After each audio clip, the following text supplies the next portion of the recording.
His daughter. 3. She's unwilling to accept such a fate. Why should another daughter be taken priority over herself when they're both Papa's daughter? It doesn't make sense to her. Fei, you know it too, coming here wasn't easy for us. Your Papa. Although he is selfish, but his love for Bai Yu is still sincere, it's just that he loves himself more. Also, the things we snatched from Bai Yi, your Papa only had us temporarily keep it for now. I estimate he's going to give it back to Bai Yan once she returns in the future. Back then the only reason Wen Shan would agree to giving them the privilege of taking care of those properties and assets were because of Bai Yi's status as an outsider. If it wasn't for that crucial point, no level of coaxing from this pair would matter in the eyes of that cowardly man.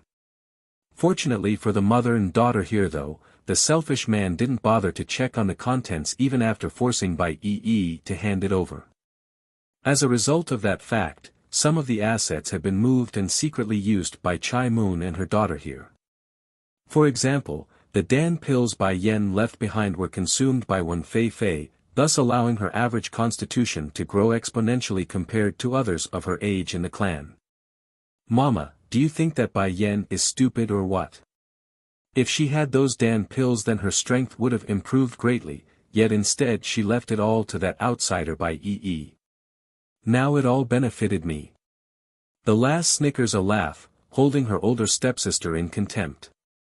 Unbeknownst to her though, Wen Fei's speculation wasn't exactly wrong, those pills were given to Bai Yi by Bai Yan herself. However, they're not assets left behind by Bai Yu, they're all personally concocted by Bai Yan during her younger years. As to why this fact wasn't made public, it's due to the tragic event all those years ago that stopped it. Back then, Bai Yan had just come across an old alchemy book in one of the old storage units of the Bai clan. Then through trial and error of her own, the young girl was able to grasp her own way through the ins and out of alchemy and produce those Dan pills. Though inferior in quality for a first attempt, they were still plenty valuable on Earth. Coupling with the fact that the old Bai clan's head was about to celebrate a birthday event soon, she thought it'd be best to wait until that day to offer it as a present.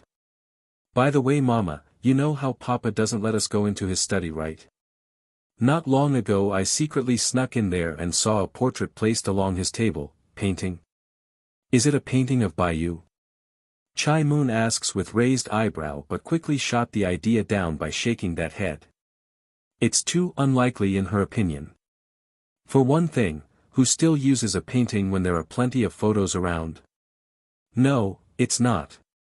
That painting, it's like a tortoise, no wait, that's not right either. It has a body like that of a turtle with a snake's tail, and I'm not exactly certain, but the head is similar to that of a dragon's as well. I only took a glance and I already wanted one.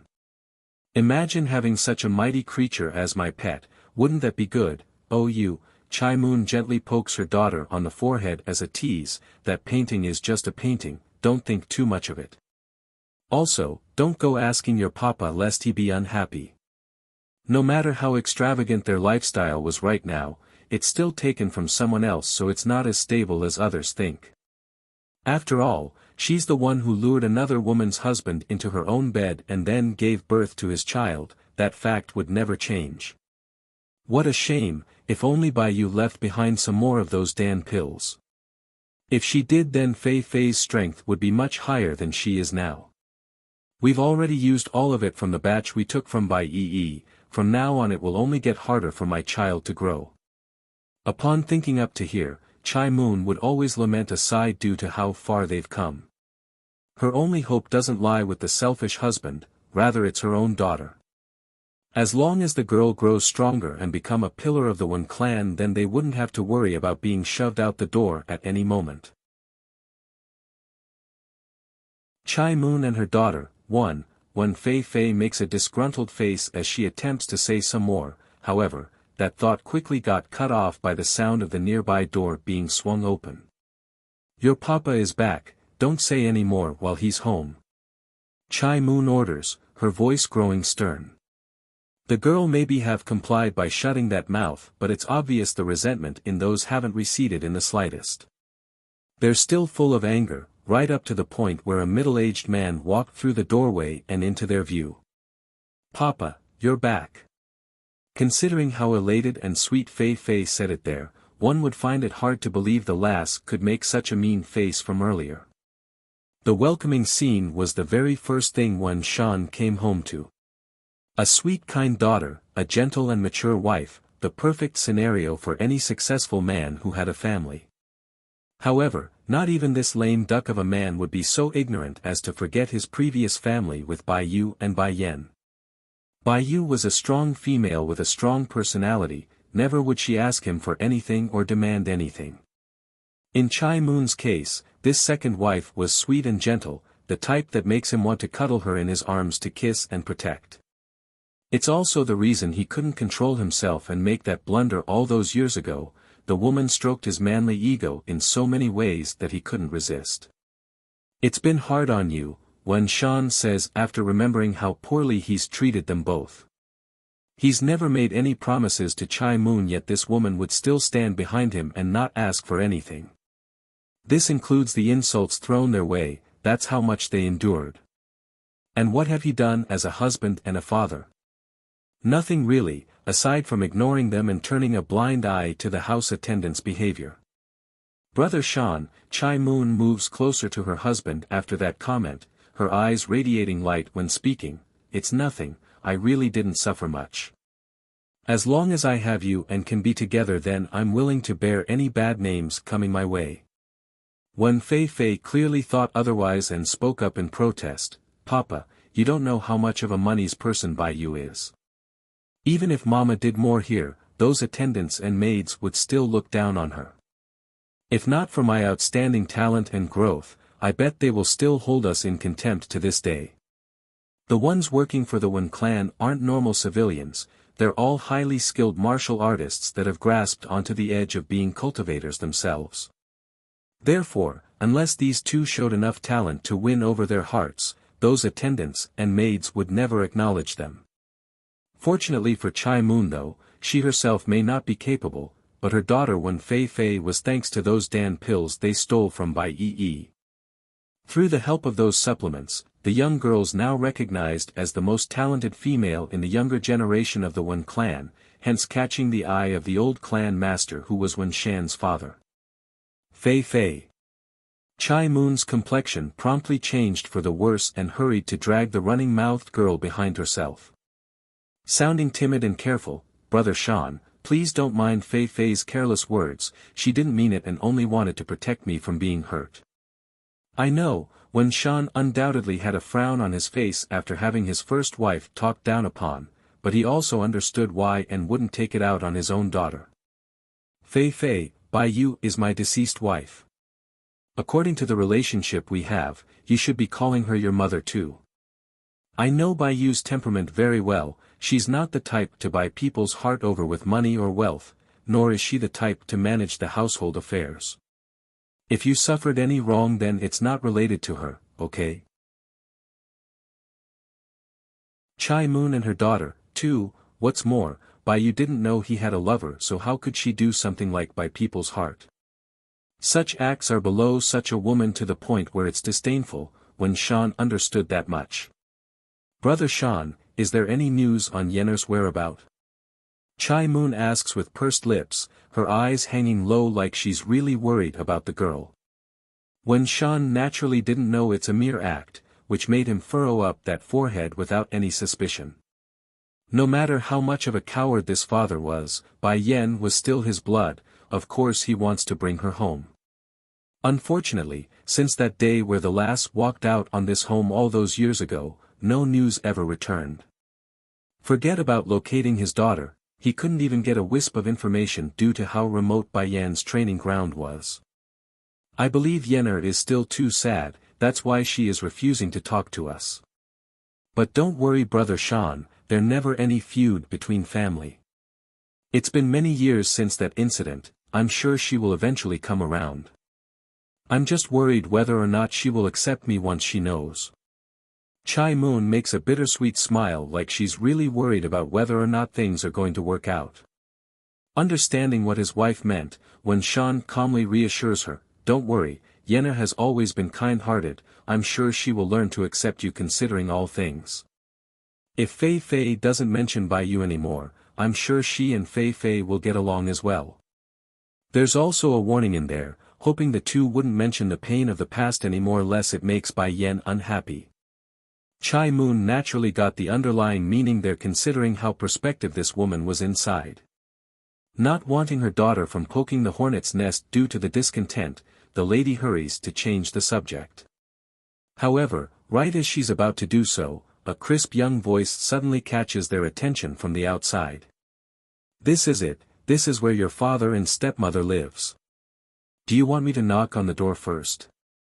Wen Fei Fei was the first to recognize this voice. Immediately, she stood up with clenched fists like an infuriated lioness. Bai Yi, that bitch is back. How dare she return? In comparison to Bai Yan, Wen Fei Fei hated Bai Yi even more. The adopted girl wasn't of the Bai clan's blood, in her view, such an orphan doesn't deserve to have such wealth and high quality of life. Those things belong to her. Without another thought, the spiteful lass promptly got up to the main door and slammed it open, thus startling the individual at the receiving end. Such a reception normally wouldn't cause quite the big fright to anyone at the front door, however, Bai Yi had suffered too much in this home after Bai Yan left to the point where even a door opening would scare her. Fortunately she wasn't alone today, she had support. Besides, why should she be afraid? She's justified to come here today. Bai Yi, you pickpocketing thief, how dare you return again? When Fei Fei angrily glares at the other side, her voice forceful and unyielding. Flushing red in the eye as tears slowly swelled upwards, Bai Yi attempts to defend herself to no avail, I did not. I really didn't steal anything from the Bai clan, I didn't. Stealing. Bai Yan narrows her eyes in, sensing something fishy had occurred during the time she wasn't around. Chai Moon and her daughter, 3, if my guess is correct, Yi's strength being ruined is mostly related to this matter. I need to find out the full story, I can't let this slide. Bai Yan thought, her mind made up to get to the bottom of this. I really didn't steal anything, I only wanted to get Sister Bai Yan's necklace back. You can take anything else, but give that back to me. After a brief silence, Bai Yi blurts this out in her panic. That brought back a wave of old memories for Bai Yan upon hearing that. Indeed, she did leave behind a necklace for Yi prior to her departure. It's something she inherited from her mother Bai Yu and thought of the item as important for reasons unknown even to herself. However, due to what she was throwing herself into, a long arduous journey of training and growth, Bai Yan figured it's best to leave the necklace behind in case she herself faced some kind of misfortune. At that time, the trinket would be a good memorial item for Yi and their time together. So that's why Yi lost her abilities, this they framed her for being a thief and then abolished her strength? Tightening her hands into a ball, a gush of anger erupted within Bai Yan's heart.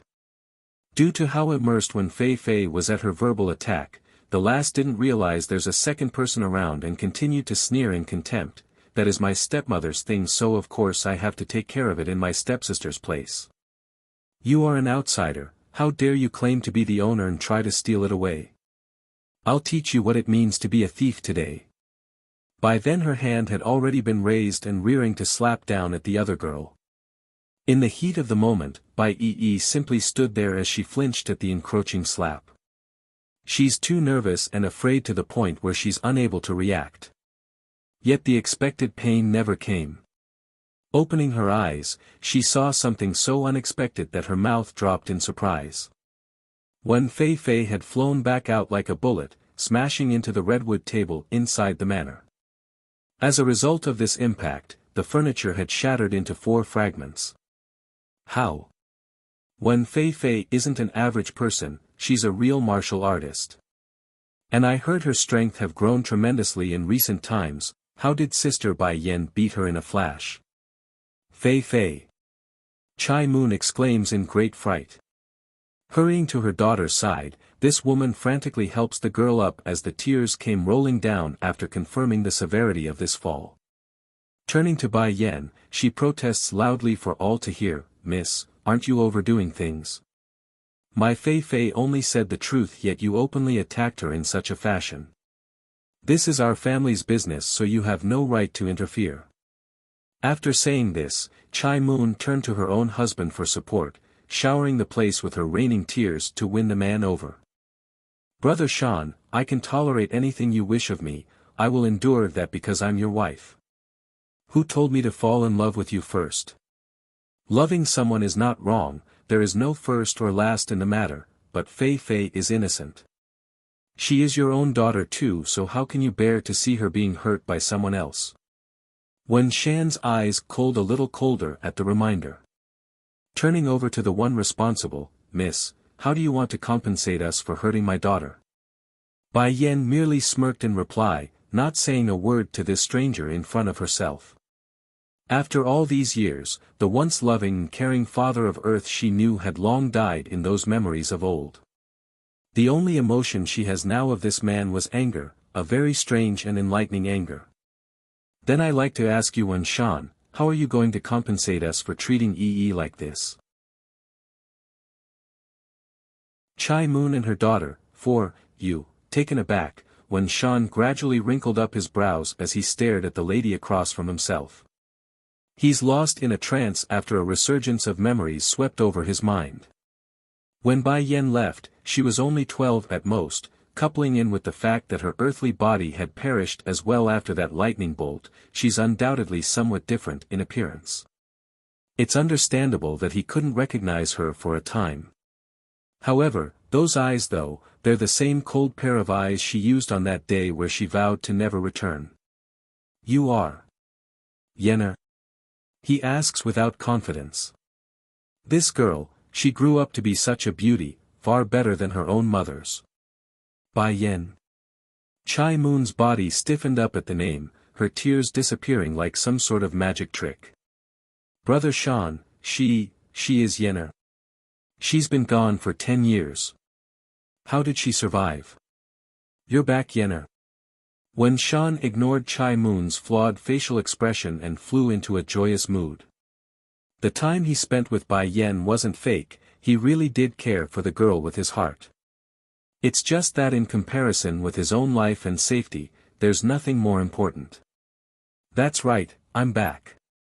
I came back not only to avenge my mother, but also to let this fake man understand how stupid he was back then and the stuff he spouted. But as soon as I came back, I was immediately welcomed with the news of my mother having another daughter. And not only that, she's the same age as me. Why didn't I know I have a twin sister? And why does she look so different compared to me?" Bai Yan's sarcastic expression couldn't be missed. Getting stiff over the comment, when Shan awkwardly replies, she's not your mother's daughter." "Oh. In that case then she's my stepmother's daughter. Mind telling me who her real father is?" "No wait, aren't you afraid of my mother coming back to strangle you for raising someone else's daughter and then giving her stuff away to said daughter?" Every word coming out of Bai Yan's mouth were stinging, causing the man to wring out in discomfort. "How can you talk like that, Yenna? She's Wen Fei Fei, she's mine, she's my biological daughter too. Is that right?" Bai Yan presses in with force, her cold demeanor intimidating and unyielding. "But I remember my mother died when I was 12, and this girl over there is as round my age. Did you go behind my mother's back and cheat on her with that older woman?" "Yenna," Wen Shan's face was now getting a little unhappy, "don't speak about her that way. No matter what you think of me, Moon is now your stepmother. Also, she suffered a lot as well and endured a lot of grievances because of my mistake. You returning now is a good thing. We can all be one happy family again." To tell the truth, Wen Shan did have some opinion about this second daughter of his. Wen Fei Fei was raised outside of the Wen clan, therefore, the last didn't know a lot of manners or rules that was expected of her. However, this cowardly man also knew he had no right to reprimand anyone since Chai Moon remains innocent in this matter. After all, the one who bedded her was him, and the who got her pregnant was also him. Furthermore, this second wife of his never asked for anything at all, only silently supporting him from behind at the very beginning, so what else could he ask of them? Yener, Chai Moon. She is very good and isn't seeking anything in return by being with me. I once forsaken them for the sake of your mother, yet they never asked for money and refused my financial support. Did you know? Your stepmother would rather live in a ragged old house than to live in the house I bought for her. You mustn't misunderstand them. Chai Moon and her daughter, 5, Wen Shan sighed at that. It's true he hoped Bai Yen would return someday, but it's also true he had hoped for his daughter to accept Chai Moon. For it to turn out this way and in such conflict, it's undoubtedly leaving him in a bind. So it's my mother's fault that you ignored your secret lover for so many years? Or is it that you delighted in the fact that you had another woman out there and didn't have to care for them? Getting dark in her smirk, Bai Yen starts becoming a thorn in the man's side with her words. I bet you're thinking both right. Humph, only a power-hungry man like your father from the Wen clan can produce a scum like you. That's right, only a bad parent could produce such bad offsprings, otherwise why else would this Wen Shan become like so? It must be due to the teaching of the current Wen clan's head. Yener. Wen Shan flew into a rage, his eyes full of disbelief over what he's heard. How did my sweet daughter become so aggressive? She's nothing like how I remember her to be. Despite his own emotions, the coward nevertheless sucked it up knowing the fault lies with himself. Softening up in his tone, I believe you will one day accept her. I believe in my Yener, the kind and sweet daughter that I know. You don't need to say any more, Brother Shan. It's then Chai Moon spoke up with her fraudulent face of tears again. In the eyes of others, I will always be the family-destroying third party. No matter what I do in this family, it will always be in vain. But I never asked for anything when Bai Yu was still around. She's gone now, and I needed to look out for Fei Fei's future, that's why I came to this family. At this point, Chai Moon's smile had gone sad and remorseful. Now looking back at it, me coming to this place is a mistake. I never asked for anything, but they all keep misunderstanding me. It's good that Yener is back, now me and Fei Fei will leave and give way like everyone wants. Mom! When Fei Fei cried out, throwing herself over to cling on to her own mother, you endured so much after so many years just to be here, just to be by Papa's side. If you leave then who's going to care for Papa in the future? But I don't want to destroy other people's family. As long as your papa and sister are happy then I'm satisfied. Wen Shan may be a coward but he's no heartless bastard. When he saw how moving this scene was between the pair there, his heart ached in agony like anyone should. It's as if someone was reaching into his heart and twisting it. I'm really too much. What the hell have I been doing all these years? I knew Chai Moon loves me, yet I'm always being neither hot nor cold with her. So what if she's not as good as Bai Yu? She may not have the look or family background, but she loves me. This is enough. Think up to here, when Shan's original softened expression once again stirred up, Yener, you shouldn't leave any more now that you are back. Also, you must call Chai Moon your mother from now on. She's been through a lot during these past few years, do you understand? And, your birth mother, she's gone already. When mentioning this fact, the man found it difficult to breathe like he didn't abandon his own wife in the first place. I want to re-emphasize the point, Chai Moon is not some third party, she is my wife. She will fulfill her motherly duties so you don't have to worry. Bai Yen couldn't resist a sneer after hearing all that. She never bought their act in the slightest. Rather it's starting to get amusing because of how similar these two are to the Bai house from the other world. They're both pretentious and likes to act before the public. If you're all done acting then give me back my mother's stuff. I'm going to give you to the count of 3 so don't waste my time. Yener. When Shan's already wrinkled forehead had turned into a deep furrow. He never expected his good and obedient daughter to turn out so rebellious. 1. Bai Yen announces without any readable emotion. What are you doing, Yenner? 2. 3. Bai Yen wasted no time to move at the last count. In a flash, she bolts into the manor like a lightning bolt, causing a gush of air in her wake and sending the cowardly man stumbling backwards.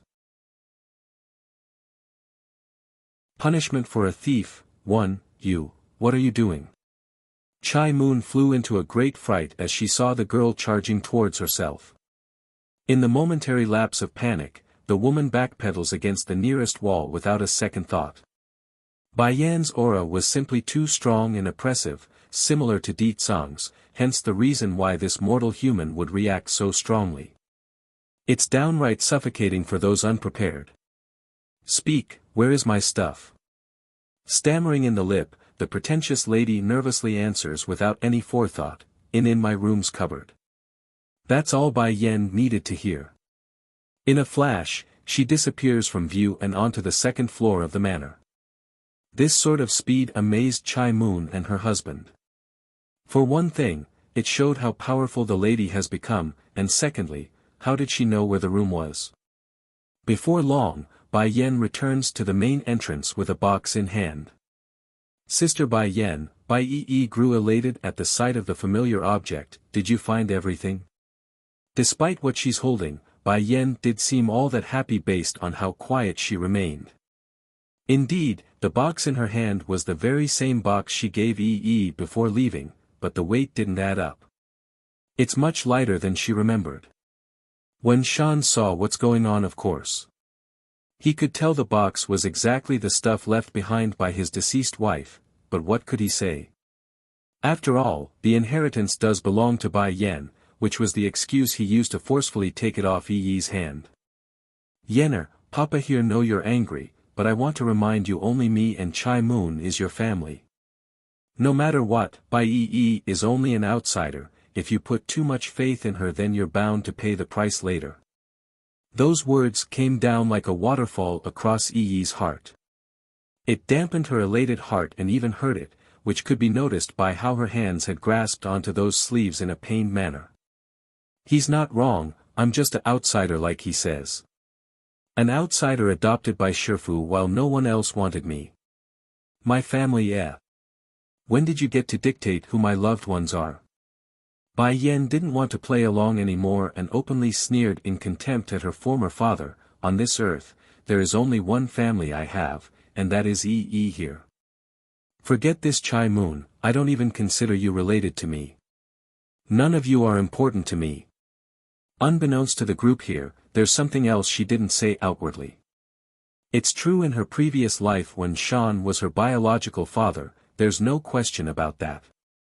However, she's no longer of this world anymore, she died several years ago already. That means the only blood-related relative she had left in this world was the ones from the other side, and Bai Yi whom she considered her own sister due to the bond they shared. When Shan was finally outraged by Bai Yan's attitude to the point he stopped calling her daughter. There's fire burning in those eyes now. It's been 10 years, even if have any grievances it should be extinguished by now. I know what you are thinking, but if I had gone out that day to save your mother then the Wen clan might have been destroyed as well. It's not like you don't know who was backing the other two clans. Bai Yen didn't answer, only darkening in her expression as she went through the contents of the box. Regardless of how big of a backing those two clans had, they will be destroyed now that I'm back. But before then, I will drag out the force behind them and crush that power first. I will make sure they all pay dearly for what they've done. My mother left me a set of jewelries, there's a piece missing. The emerald jade is supposed to be worth millions and a dowry for when I marry. Of course, these are all material things so I can settle it at a later date. Upon saying this after ignoring the cowardly man's gaze, Bai Yen instead turns to Chai Moon who appeared visibly guilty. I want to know what happened to the Dan pills I left behind. Where is the pills I left for Yi?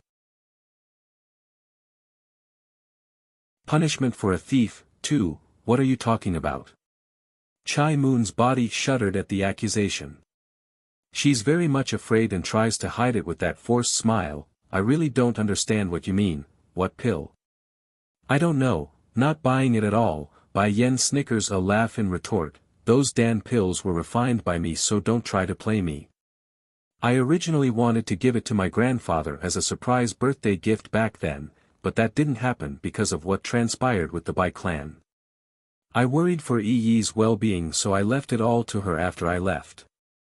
Alchemic Dan pills are good stuff all around, but if one's too greedy and consumes too much at once, then the effects would undoubtedly come back to bite one in the ass by making them have an unstable foundation. This important bit was obviously related to Bai Yi prior to Bai Yan's departure back then, therefore she's not worried about her foster sister consuming all the pills at once. Furthermore, she could clearly tell how unstable Wen Fei Fei's strength was in her earlier attack, thus reaffirming her suspicion. Brother Shan. Chai Moon didn't confront the girl and instead turns to her own husband for help using that tearful face. I only wanted to do what's right as Yenner's stepmother by keeping her things safe. I didn't think I would be taken as a thief. The woman's act was truly award-winning. As she cried to play her role, Chai Moon actually evolved into a sad sobbing laugh like someone that's spelling their emotions from the heart. If I really wanted to connive after riches, then I would have taken your money back then. Why did I not take a cent? I would rather raise Fei Fei on my own than to take others' money. You have to believe me, Brother Shan, I've been with you for so long, how could I have kept something so valuable hidden from your eyes? I know Yenner blames me for being with you. I know it, and I'm willing to leave if she wishes of me, but I can't accept being called a thief after trying so hard to do the right thing. After spouting all that, Chai Moon immediately began to head towards the doorway to leave with her daughter in tow. Her pace was firm and unquestionable based on how decisive they were. As a result of this picture, Wen Shan the coward promptly got all guilt in the face for being so indecisive. Wait, Mooner, the ones who need to go isn't you or our daughter. Cold in his voice, the man speaks with a stern voice like he's made up his mind. Halting in her steps right after the sentence, Chai Moon swings around like a hopeful woman waiting for her man to whisk herself off the ground like a princess being taken by a prince. Yenner, when Shan puts on a disappointed face at his own daughter, I don't know why you are so adamant about accepting them, but I must tell you your stepmother is not what you think. Back in the beginning after I made the mistake, I immediately wanted to make it up to her by offering $2 million as compensation. Yet do you know, she refused the money. What's more, how could I not be aware of your ability in alchemy back then? I would have surely known if that's the case, but I didn't. Even if you want to frame her, you should at the very least find a better excuse. I'm very disappointed in you. Those words were coming straight from the man's heart. He's honestly unable to comprehend why Bai Yen would turn out so vicious in his view compared to the lovely and well-behaved daughter from his memory. Who exactly taught her into this after 10 years away from home? Bai Yen coldly glared back at this coward, you better keep your mouth shut in front of me. Or else. I don't mind removing you. This time she's not kidding, she really would remove him from the picture if he doesn't close that mouth of his. However, the threat only made Wen Shan even more furious. Wen Yen. I'm your father, how dare you talk to me like that? Punishment for a thief. 3. First, my name is Bai Yen. Secondly, in my mind, my father is already dead and you are just strangers to me. If you bother me again, then I really don't mind removing someone like you from my view. Yeah, shut up.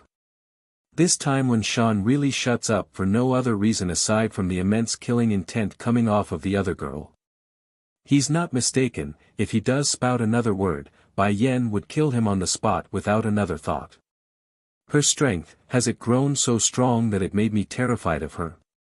Wen Shan shuddered at the thought and stumbles back a few steps in retreat. When it came to his own life, there's nothing more important. What's more, this lady in front of himself was no longer that delicate young daughter of his anymore from 10 years ago, she's a stone-cold killer that's going to slay anyone that gets in her way. Wen Fei Fei did not notice the strange atmosphere here though between her own father and stepsister, she's too dense and elated to care. She actually said, she wants to kill Papa. Is this Bai Yen stupid? How could she have said something like that? It's the same as cutting off any ties and right to inherit the wealth of this family. From now on there will only be me here who is the miss of the house. However, right as the attention got shifted to herself from her stepsister for unknown reasons, Wen Fei promptly retracted that eager joy in those eyes to make a face of anger in retaliation. Bai Yan, you are too outrageous and rebellious. He is your papa, yet you're saying you will kill him? A daughter should be filial and piety, listen to every word from their parents, how can you be so unruly? Her tone seems to be looking out for Wen Shan, but it's also a message directed at the coward who didn't speak up, it's to say only she deserves to be the miss of this family. Bai Yan could care less about what the other side thought, instead she shifts her tone into a mild voice while speaking, tell me, who is the one that crippled your strength? The foster sister bites that lip in grievance, it's Wen Fei, she broke my dantian core, so I can no longer practice, breaking a dantian as a mean of punishing thieves. I'm rather of agreement for such means in punishing a thief. That said, Bai Yan now locks onto Wen Fei like a hawk seeing its prey, then what should I do to punish you since you stole my things? You're spouting nonsense, I didn't steal it. Wen Fei sounded angry, but it's only a ruse to hide what she really thought. As long as I refuse to admit it, then what else can she do? Not like there's any evidence to point to me, right? Bai Yan sneered at that. Did not tell you that one can't overtake the Dan pills in a short period? Your foundation is weak and unstable, sometimes to the point where you can't even train anymore, that's all because of your misuse of those pills. Wen Fei's complexion instantly got deathly pale at the news. She had a look of horror and panic plastered all over that face. How did she know? Fei. Chai Moon cries out, afraid her daughter would expose themselves, she is trying to scare you. Don't you know your own physical condition? Coming back to her senses at the reminder, the pale-faced girl clenches her teeth and pushes through. When did my foundation get unstable? I'm very good, so don't try to bluff me. I don't have any of those Dan pills. After saying this, Wen Fei then turns to her own father for help using those red teary eyes. Papa, she hates me, I know it. If she wants me to go then I can leave, but I refuse to be framed as a thief when I never stole anything. Bang! Bai Yan could care less what her stepsister was trying to pull here.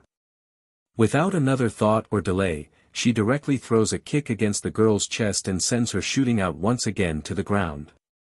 I will have you spill those Dan pills back out sooner or later, it's just a matter of time. However, the debt with Yi's injury is still unresolved. Smirking in a sinister fashion, her expression was frightening and dark as she leaned downwards like an evil demigod. You can quit hoping for Wen Shan to save you as well. I said it already, if he gets in my way then I won't mind removing him from the picture entirely.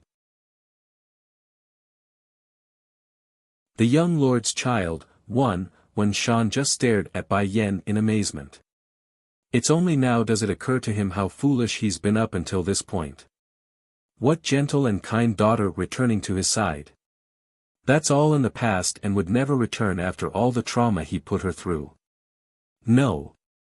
Chai Moon throws herself in between with her arms spread. Fei is innocent, she's only doing this for your sake, but that's all this woman could get through.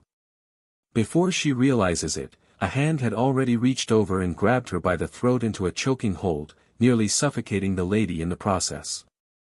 There's no other way to describe this aside from Bai Yan being very irritated by the fakeness portrayed by this lady. Without any hesitation, she slams her down onto the ground as well and onto Wen Fei's body to make a ball of them both. Leaning down again to her stepsister but even closer so that others couldn't hear what she's saying aside from the recipient, I'm always of the opinion one should always receive the proper punishment, but I don't believe abolishing one's strength is the right course of action in this case.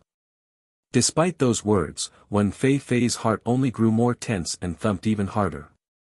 No. I think it's better to make you abolish your own strength using your own hands.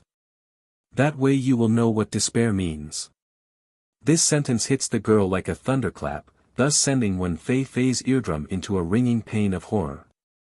No matter how she imagines it, the lass here simply couldn't fathom what possible punishment could warrant someone into ruining their own life. But in reality, she didn't need to imagine, the answer was right around the corner as Bai Yan forcibly stuffed a round beady pill into her mouth. "Yo, you, what did you feed me?" She stammers this with fear hovering in those eyes. "Don't worry, it's not poison if you're thinking that. In fact, it will help enhance your strength and help you grow faster." Upon hearing this, Wen Fei's eyes grew even more shocked. How can it be? Why would this woman be so kind? It's just that Bai Yan's next words completely crushed her soul from the high point. "But this medicine will make your body feel immeasurable pain at the early afternoon." "Oh right, have you heard of the painful torture of being grinded by a wheel in hell? I bet the sensation would be similar to that." Grinning even harder now, Bai Yan's face appeared no different from a devil right now to her stepsister. "Also, the stronger you become, the more intense the effects will have on your suffering. Unless you destroy your own dantian, the effects will never dissipate. Oh, by the way, there's no cure for this medicine." A chilling shudder filled Wen Fei's heart then. What did I do to deserve this from her? Why is she doing this to me? All I did was cripple Bai Yi's strength. Why is she reacting so strongly for an outsider? I'm her real stepsister. You can choose to tell Wen Shan about it too, but I can tell you he won't do a damn thing to help you. In addition, if the Wen clan learns of your predicament, what do you think they will do to you, someone that is no longer of use to them? Probably abandon you, am I right? Wen Fei couldn't deny her stepsister's prediction. Unlike those happy families out there, the Wen clan places a very strong emphasis on the talented. For those who couldn't perform, they're promptly shoved to the curb, which was exactly what occurred prior to her using those Dan pills they took from Bai Yi. The young lord's child, too, I won't believe you. After a long period of silence, Wen Fei's only response was to shout this aloud. Bai Yan expected such a reply though, so she didn't mind. Still grinning in a sinister fashion, "You can go ahead and try later, there's no need for me to persuade you. See? The pain at the stroke of noon will prove whether or not I'm lying." After saying that last bit, Bai Yan was done here and slowly headed for the exit. "You, what did you feed my Fei?" Chai Moon saw how the woman's about to leave, so she hurried to cry out for an answer.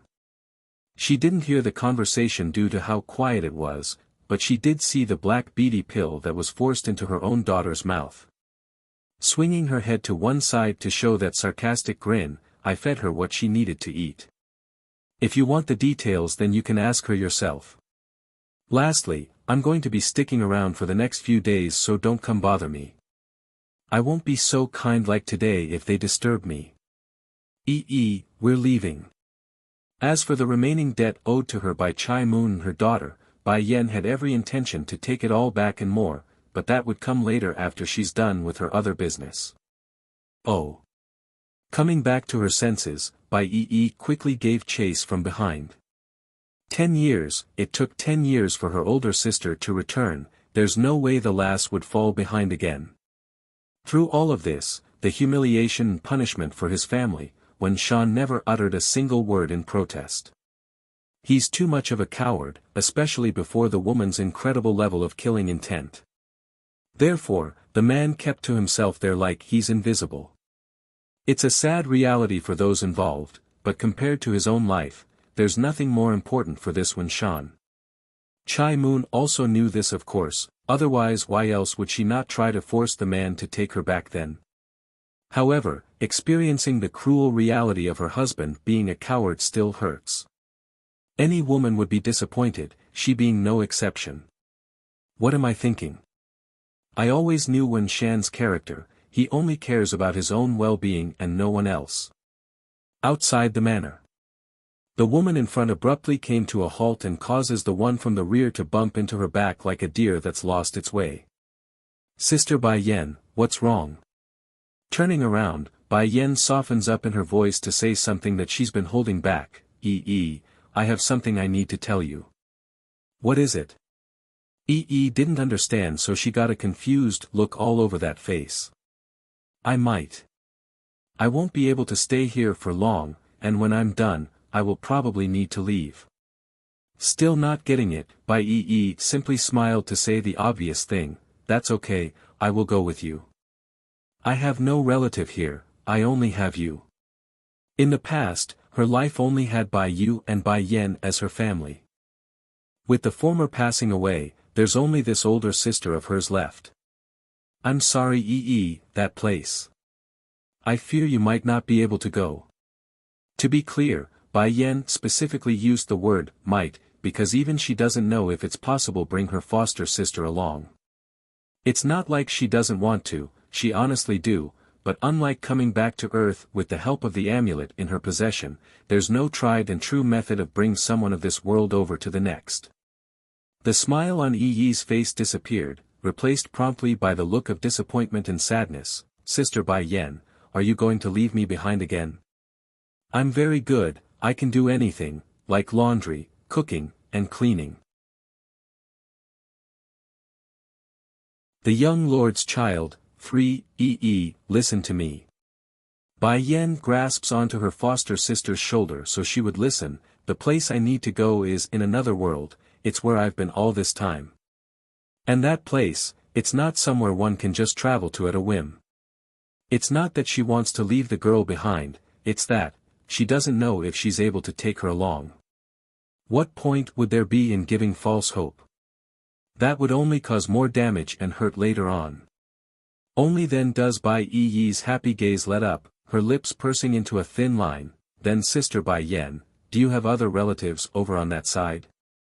Bai Yen slowly nods to answer, yes, a lot over there. That's a relief then. Are they good to you? Though still sad in the face, Bai continues to ask. They all love me, a nod comes again. That's good, I'm relieved then. As if trying to keep herself from crying, Bai puts on the most difficult smile of her life. I was always worried that you would be alone without me. Back when we were young, you didn't know how to care for yourself at all. There were attendants to help back when we were living with Shifu, but afterwards it was I who did everything afterwards. Like fixing the bed, cooking, cleaning and stuff. Now that I know someone else can look after you, I'm relieved. Bai Yen immediately got all sweaty in the forehead after having all her flaws pointed out. True, her foster sister was smaller than herself, but she's heck a lot more mature in more than one way. I of course want to take you with me if possible. Hurrying to change the subject, the conversation was leading into a hole that she didn't want to head down into. You know, I have a friend over on that side that's the polar opposite of your personality. You know how to do everything, she on the other hand doesn't know how to do anything, constantly making trouble in her wake. A real troublemaker. When mentioning Chu again of the Holy Land, the lady's lip would inexplicably form a smile like some happy memories would return. I wonder if that lass is doing well, I haven't seen her for a long while now. But her name is the same as yours though. She's Chu and you're Bai only a difference in your surname. If I can't take you with me to the other side, then I will make sure you have a good life on Earth. I won't let the same mistake happen again after I leave. This opportunity to return was a good chance to set things right. Not only does Bai Yen intend to find the missing item she needs, she's also going to rid of all her enemies. Bai could see her older sister's happy expression. As a result of this, a sense of sorrow hit her poor heart in a way that it throbbed. If only I could go there together with her. Sister Bai Yen, it's then does the lass remember something important, is it wise to have a fall out with Wen Shan? What's wrong with that? Bai Yen sneered in contempt at the mentioned name, you're my people, he's not. You're my people, he's not. This sentence instantly brought a ray of sunshine to the depressed girl's mood. Looking up with hope in those eyes, she murmurs the only thing that she could, Sister Bai Yen said I am her people. It feels so nice to be recognized. Feeling much better now, Bai Yi's next thought wasn't about the future anymore, but about something more pressing at the moment. Sister Bai Yen, where are we going to stay now? Stay in a hotel, of course. A hotel? But those are expensive. Counting her finger, the young lass immediately started to go over her earnings from handing out those flyers. As for the wealth retrieved today, that's not in her consideration. It's not like Bai Yi was homeless or anything, she also has a place to stay. However, there's no way she would let her older sister stay in that basement unit she rented, that's not even within the equation. It's all right, don't worry about. Reaching over to grab the other girl's hand, Bai Yen makes a reassuring smile so her foster sister wouldn't fret. I got a lot of money on me, so don't mind the expenses. The young lord's child, for she extorted so much money from Ling Lang, it's only natural that she spends it. Not like Bai Yen could take it back to the other side and use it, right? The manners of the four clans are all within one area, therefore the news of Bai Yan's return had also spread at a whirlwind speed. Ignoring the Lin clan who came after the demise of the Bai clan, both the Tian clan and Fu clan would undoubtedly be startled by the news. This was especially true when word spread of Wen Shan being walked all over by his own daughter. It's a well-known fact on how much of a coward this bastard was. After all, he didn't lift a finger after his wife got murdered by them.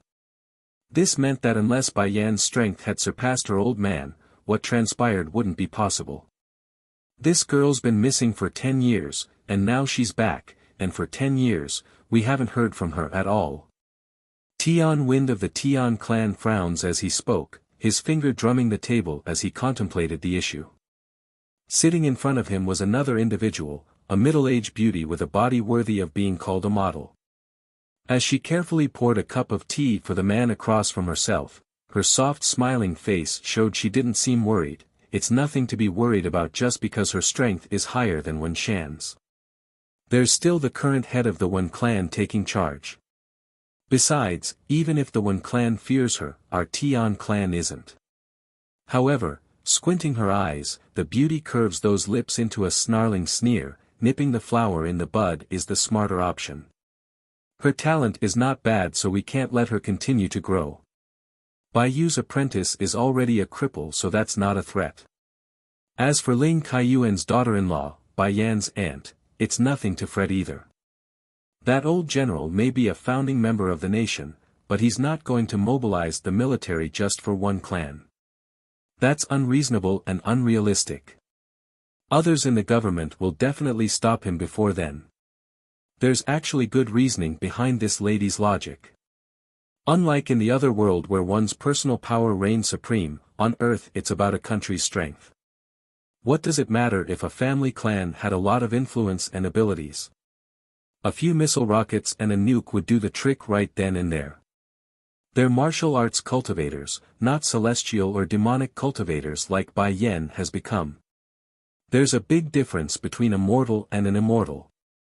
You snowing, Tian Wind warmly reaches out to take hold of the woman's hand, your older brother. Doesn't he have that person's trust?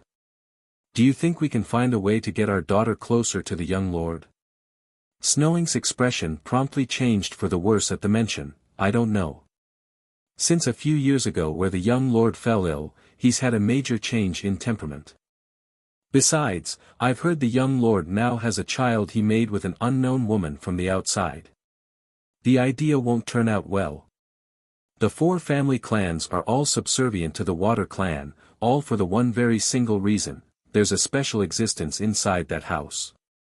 Unlike the other inferior clans that could come and go with time, the Water clan has been around for hundreds of years, each generation producing countless talents in its wake. However, that's not enough to secure their position as the head, rather it's because there's a sacred beast under their control. The creature's able to control the water, thus making them the de facto ruler of the martial world.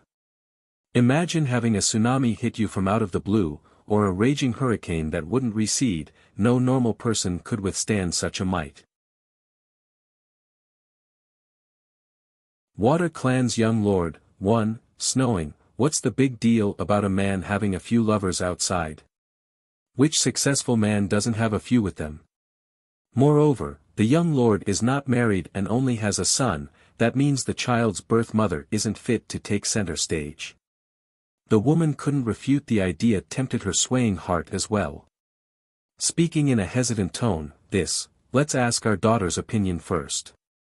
She hasn't even married yet and is now going to be someone's stepmother. I just find the idea difficult to accept. No matter how much she liked the thought of being the mother-in-law of the most powerful man in the Water Clan, she's still a mother. As a mother, she undoubtedly wants the best for her own daughter.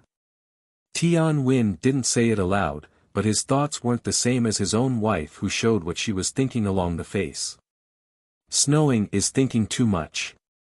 Being the wife of the young lord? That's not possible. Perhaps a lover for him is more likely. After their conversation, Snowing soon left the tea room and arrived at her own daughter Tian Fragrance's room. Her hand hesitated when attempting to make a knock, but the hesitation couldn't hold out against the temptation still. A moment later, the door swung open and out came a girl with dreary eyes wearing a cartoon t-shirt. "Mom, do you need something? Why are you coming so late?"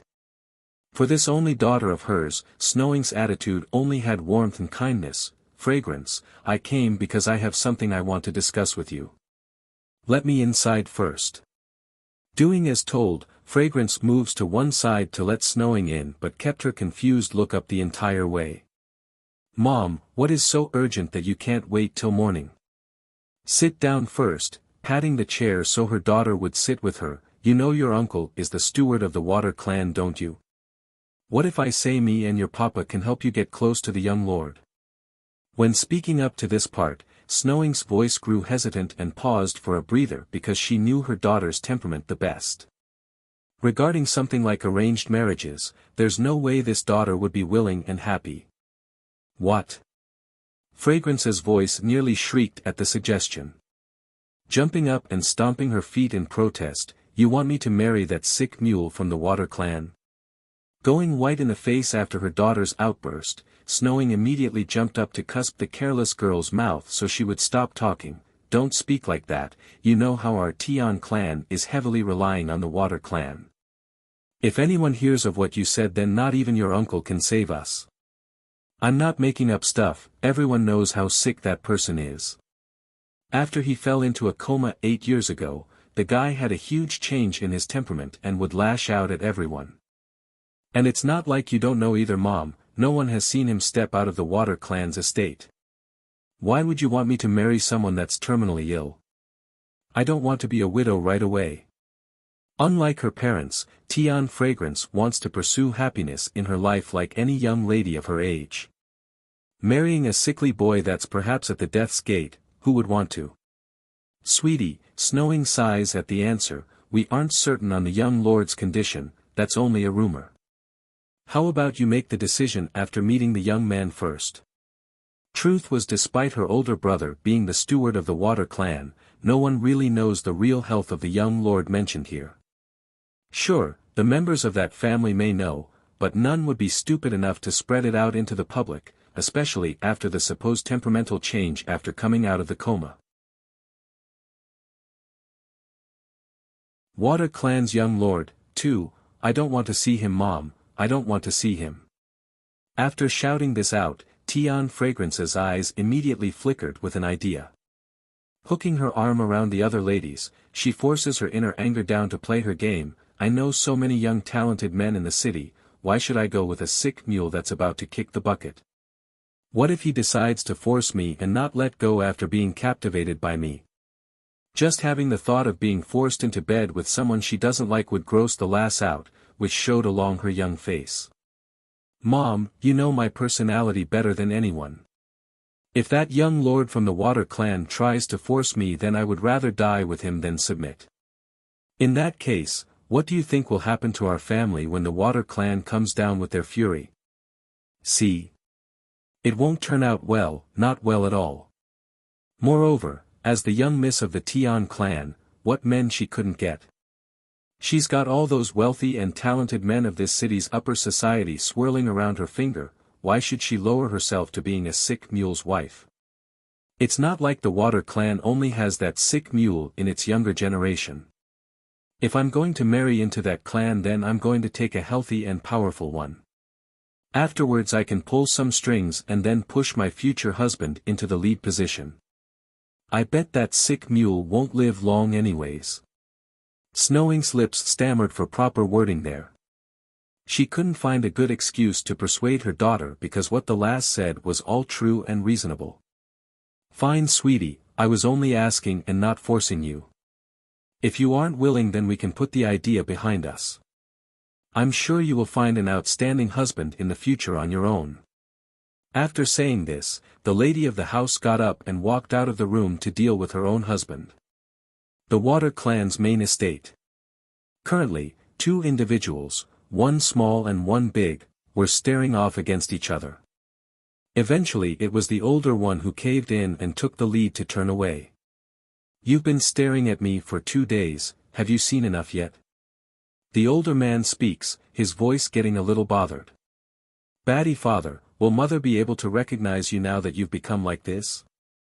The steam bun across from him says, his eyes still staring wildly in amazement. Twitching in the mouth at being called out, the older man shoots a deadening glare at his own son. What do you know? I believe in her. She will recognize me at a glance no matter what. Their feelings have long passed the physical level and into the soul stage, it's unmatched.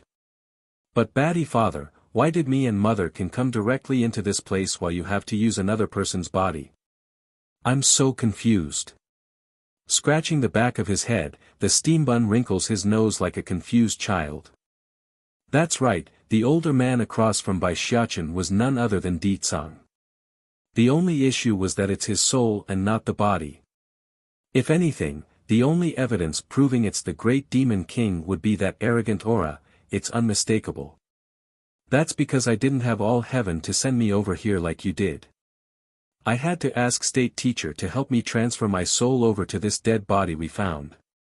Also, I came here 8 years earlier. 8 years ago, the Water clan's young lord didn't fall seriously ill, rather he did kick the bucket and died. Water clan's young lord, free, that's right, he's been here for 8 years already. Due to the differing time frame of both worlds, Di Tsang purposely arrived earlier than his family so that he could locate Bai Yen ahead of time. But 8 years, how could he not go see her? Therefore, for the past 8 years he's been telling the world that he's sick, while in reality he's been running off to stalk his oblivious wife in secret. Sadly, at the time Bai Yen still hasn't arrived at the other world yet, that meant he couldn't face the old her from Earth. Knowing how much his wife cared for the family members on that side, this poor demon king could only live a life of a monk devoid of impulses. Imagine watching the love of his life bearing all those dangerous adventurers. Imagine watching the lady go through all those trials on her own. And most importantly, imagine watching his wife go naked to bath in the local lake. Now that's just pure torture, extremely painful and torturous for any man. Nevertheless, he's put up with it, 8 years of it in total. That was until after Bai Yen got struck down by the lightning bolt like fate intended. No one knows how much he wanted to rush over to save her that day, but Di Tsang also understood his wife would never forgive him if he did otherwise. History would change, the future of their children would change. There wouldn't be Bai Xiachen, nor Di Ling Yen and Di Jing Tian. None of their children would exist for that blunder. So, he stopped at the last second when his feet tried to move. For 3 days this man did not move from that spot. He buried her, of course, but he couldn't leave right away. Di Tsang was bleeding inside. Sure, his wife suffered as well for the death she went through, but his heart bled just as much in the spiritual sense. In the end, it took all his willpower just to budge from the mountain. What came afterwards could be summed up like most would expect. He returned to the Water clan and began preparations for the return of his wife. Although he doesn't know when exactly, but that didn't hinder his will to welcome his woman's return. Thankfully the poor guy didn't need to wait long either when he came across his son by Xiachen by pure coincidence. Batty father, fortunately you didn't stop mother from leaving at the end. The steam bun happily stuffs a grape into his mouth, his eyes revealing delight at the sweetness. There's no warmth in this world for mother, but the other side is not the same, she got family there. If she had come to learn you took that from her in the future, then she will undoubtedly be very angry at you. The man could only shake his head helplessly due to his son's uncharacteristic mature speech. Xiachen, we will go find your mother in 2 days. 8 years of patience have finally come to an end. When he gets his grubby hands on her, he would make sure to have his way of embracing that woman to his heart's content. And if possible, spend several nights of love making to satiate his near-bursting hormones. Why 2 days later? Batty father, don't you want to see mother? Why wait? Bai Xiachen asks again with a look of bafflement. If it was me, I would go right now. I don't even know how Batty father could endure for 8 straight years. If it was me, I would be crying in pain already. I've received word from state teacher earlier, that's why I need 2 days to accomplish the task. 2 days is enough, then I'll take you to your mother. He really wants to see his wife, but in order to return to the demon realm as soon as possible, Di Tsang must finish another thing beforehand. He's waited 8 years already, another 2 days won't delay much. I don't want to, Bai Xiachen puckers his lips into a displeased shape, I want to see mother, I'm going to find her first on my own. Those bad women all envy her, they will definitely try to pick on her. Water Clan's young lord, for, Di Tsang doesn't believe his wife would be picked on by others considering her personality. However, that doesn't mean he's going to tolerate such an act against his own woman either. You're not familiar with this place yet, nor are you capable of finding your mother on your own. Let's do this, I'll order someone take you to her if you want to go ahead. It's not like the Demon King did nothing during the past 8 years that he's been here. Regarding Bai Yan's identity and history, he's learned it all and knew how wrong she's been at the hands of those people who ruined her family and killed her mother's side of the family. In addition, Di Tsang's gaze grew solemn and heavy, you must get a better understanding of your mother's situation. I will give you the information I gathered beforehand. Whether or not you can help your mother get revenge is up to you. I don't want my wife dirtying her hands with their filthy blood. Bai Xiachen immediately jumps up in glee, his small face glowing with excitement. Papa. You mean I can go find mother ahead of you? Di Tsang crooked smiles to affirm the question due to not being addressed with that silly nickname from his son. Your mother is probably looking for you as well, so you go ahead. I can't be at ease unless someone is with her. He knows how much hate Bai Yan has for Wen Shan. Even until the day where she died under that lightning strike, she remains firmly under the idea of wanting to make the man regret the act of abandoning Bai Yu. Therefore, Di Tsang doesn't want anything to happen while he's not with her. Now here's where Bai Xiachen comes into play. He may not be able to go right away, but this rascal could, and it's someone he trusts. That's awesome. Bai Xiachen jumps up and down like a baby again. The doggy I met before is quite good, why don't you have him take me to mother? Di Tsang. Are you sure you want a dog to take you on a plane? He's not a demon beast. Di Tsang eventually throws this out after a long moment of awkward silence. If the dog can take human form then it's one thing, but he's a dog, a genuine dog and no more. That cat can do it too. I think that fat orange cat is quite nice, have him take me. This rascal, can he be a bit more normal? Besides, what does being fat have to do with helping you find someone? Di Tsang thought, unable to comprehend why his boy would suggest a dog and a cat in this case. I'll find someone to take you. During this trip you must behave. If I find out you aren't and is acting up, I will have them take you back without a second thought. The stern voice of the Demon King meant he's serious and would really do that if the boy made trouble like he always did in the other world. Despite the pouting face, Bai Xiachen did not talk back, a rare occasion for this parent and son relationship. So be it, a human it is. Although I still think this water clan only has that doggy and fat cat as the cutest. As for the others. Thinking of those people, Bai Xiaoqin's eyes would darken into a displeased shape.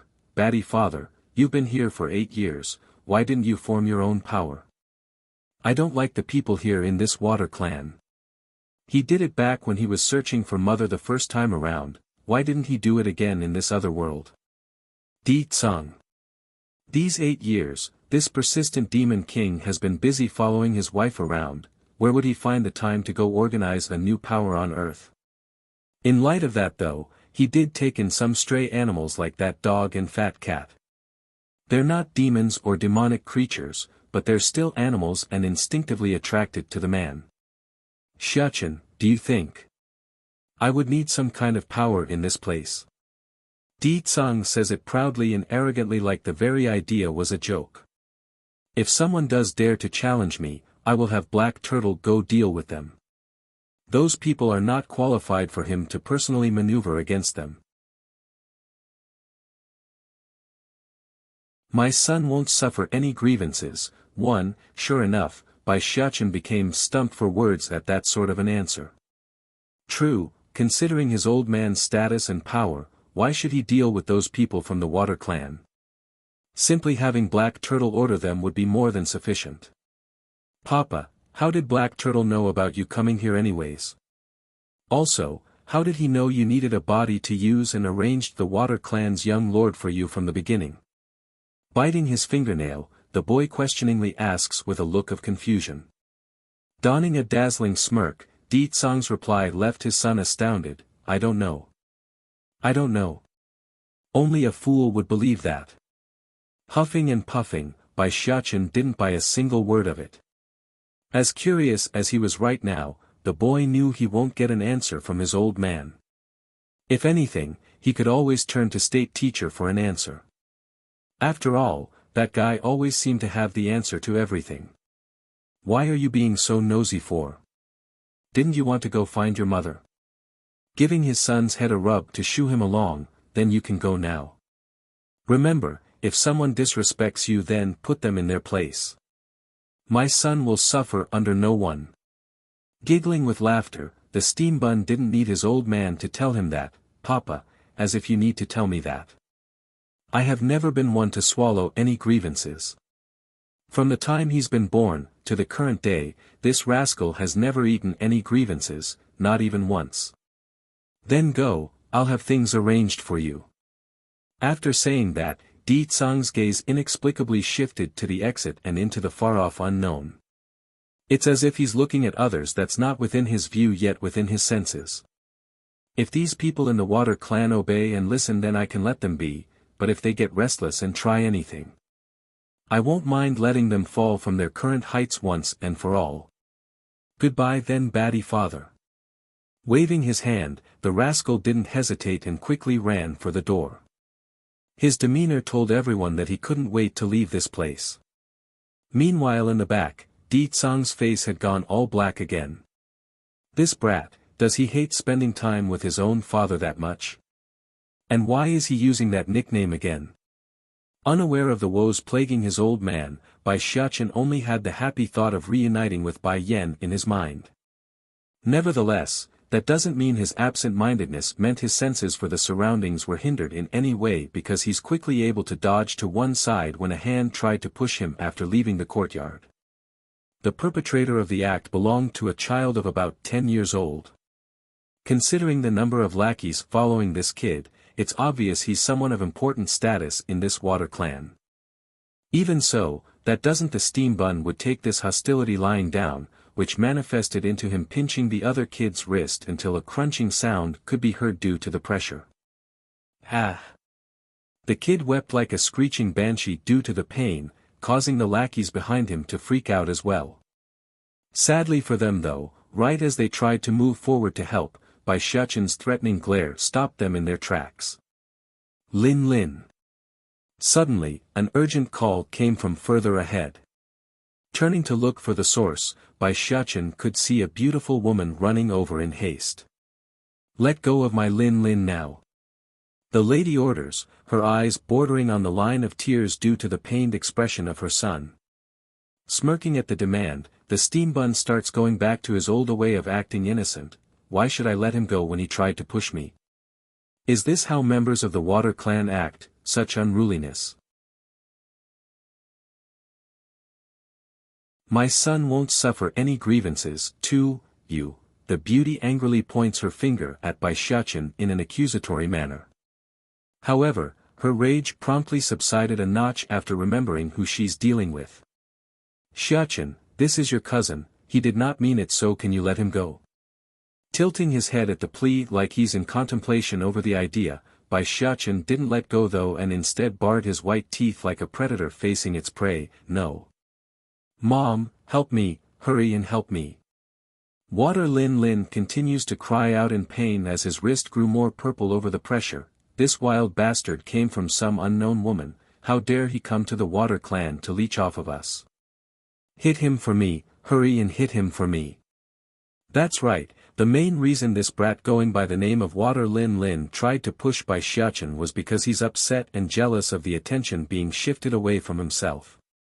Coupling in with the negative feedbacks from his own parents in secret, plus the reminder from his own grandparents to be at heat with this new cousin, the boy's heart grew twisted and irate.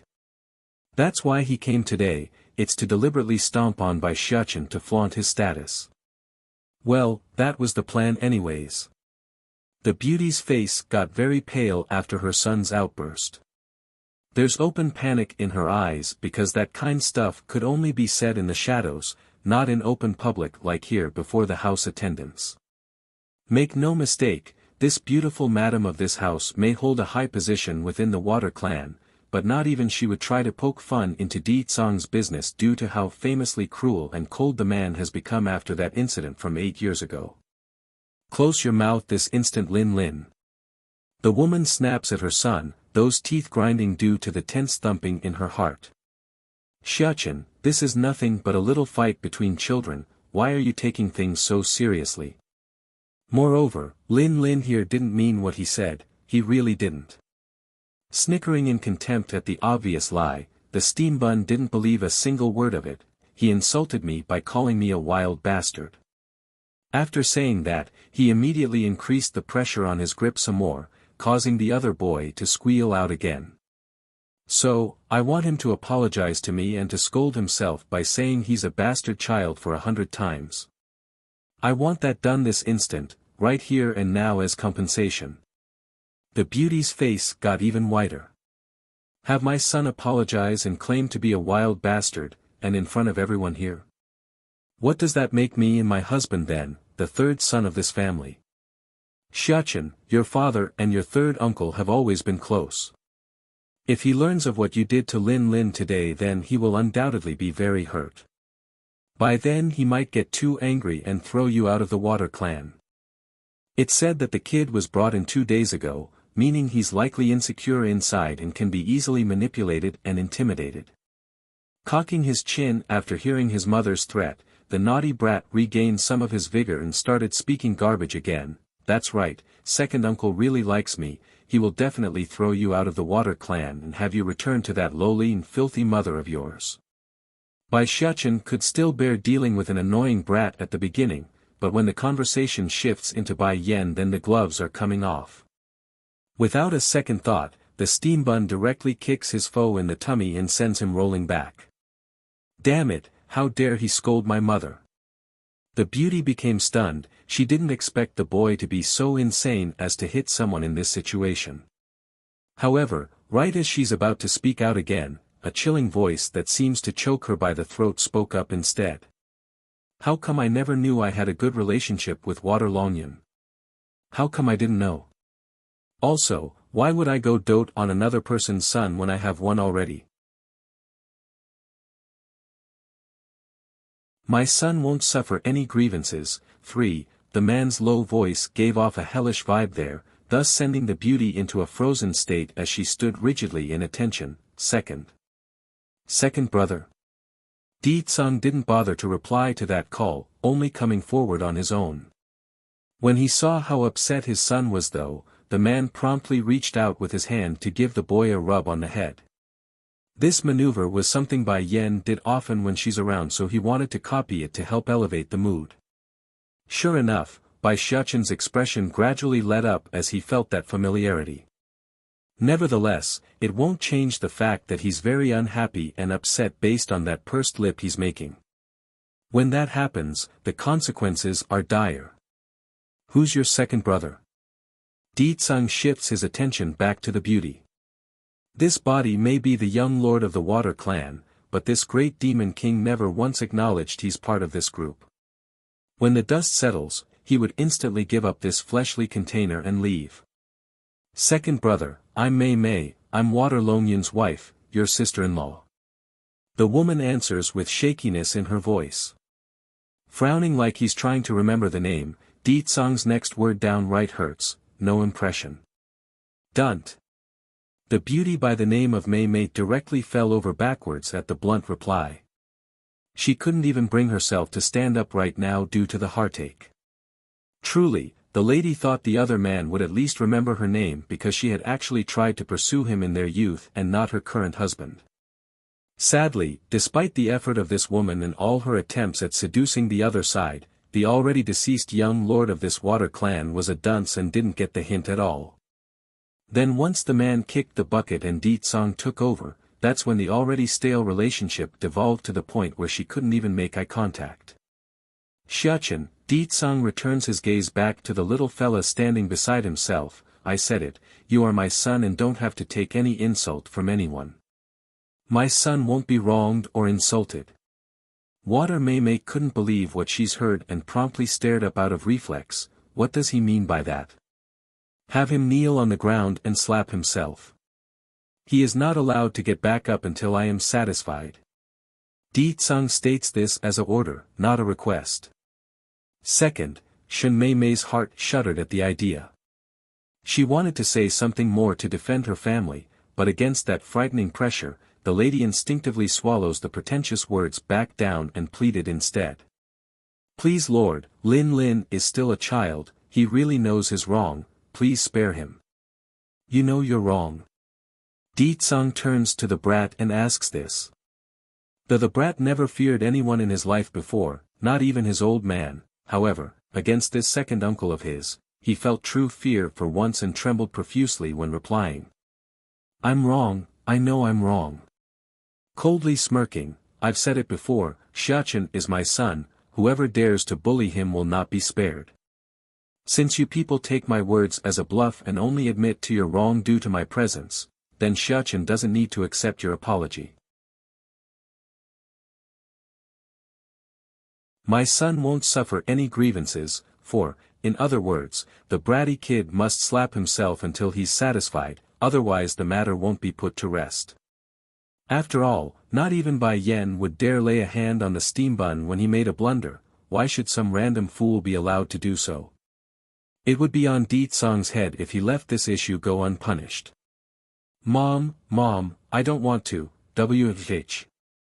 I don't want to slap myself. I don't want to. The bratty kid sobs continuously, regretting fully on coming today. Of course, the boy still doesn't believe he's in the wrong, just that he shouldn't have done what he did in this manner and went for another solution.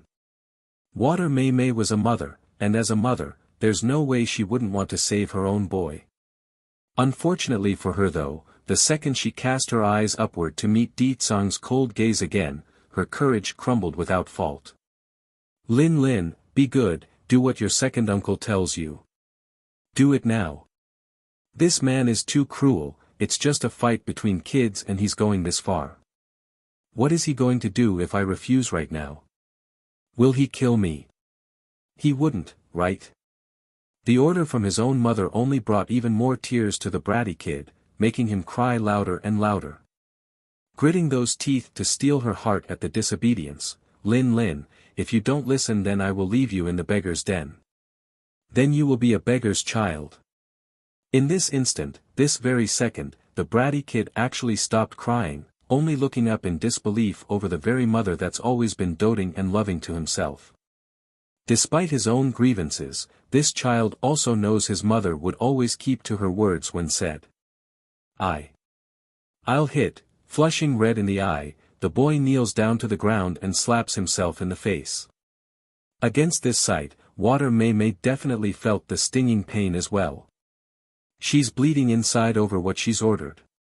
Sadly, as much as she would like to put a stop to this, that threatening gaze from Di Tsang left her too helpless and weak. Since you and your husband don't know how to educate your child, then I will. He will learn today on what can be said and what can't be said. In Di Tsang's view, his behavior right now wasn't cruel in the slightest. In fact, he's thinking he's already being quite merciful in lecturing someone else's child. After all, he's the great demon king. Such transgressions would have long warranted the death penalty in the other world, let alone a few slaps. Second, originally Water Mei Mei wanted to plea again after that comment, but the death glare in the next left her too fearful for words. It's a known fact that the man across from herself didn't like others addressing him as family, only as Lord in the formal title. Apparently she didn't quite remember that tidbit until this instant and kept crossing the line with Di Tsang. He's only a child, you wanted to say that, didn't you? Di Tsang then continues to speak in a manner like someone that's able to read minds, but he did, that means others were uttering such things around him. As his mother, you are just as guilty. You think I will let this pass so easily after you gossip behind my back about my wife and child? This time Water Mei Mei could no longer keep her wits together. Plodding to the ground into a prostrating posture, "Lo Lord, please spare me, no matter what I still bear a child for the Water clan. Say what you will, but there are prices to be paid for your loose tongue." Still expressionless and cold as ever, Di Tsang's attitude never wavers when dishing out punishment. "Someone come, drag this woman and Water Longyun out of the estate. I'm declaring they are no longer part of the Water clan as of this instant." Gawking her eyes out in horror and disbelief, Water Mei Mei almost fainted in that second. She thought at the very most he would beat her or something along those lines, not directly banish them from the family. Her husband's the younger brother of this man. "Why, Lord, why are you so cruel?" she asks with that shaky voice. "Because my wife is coming back, so I need to eliminate all the disharmonious voices of the Water clan. These slurs and gossips will pollute her ear." Boom! The woman's brain exploded into nothingness, not being able to comprehend the gravity of that statement. He said his wife is coming back, that's why he's banishing me and my husband. It's so our words won't contaminate her ear. How can he go to such extent for a woman?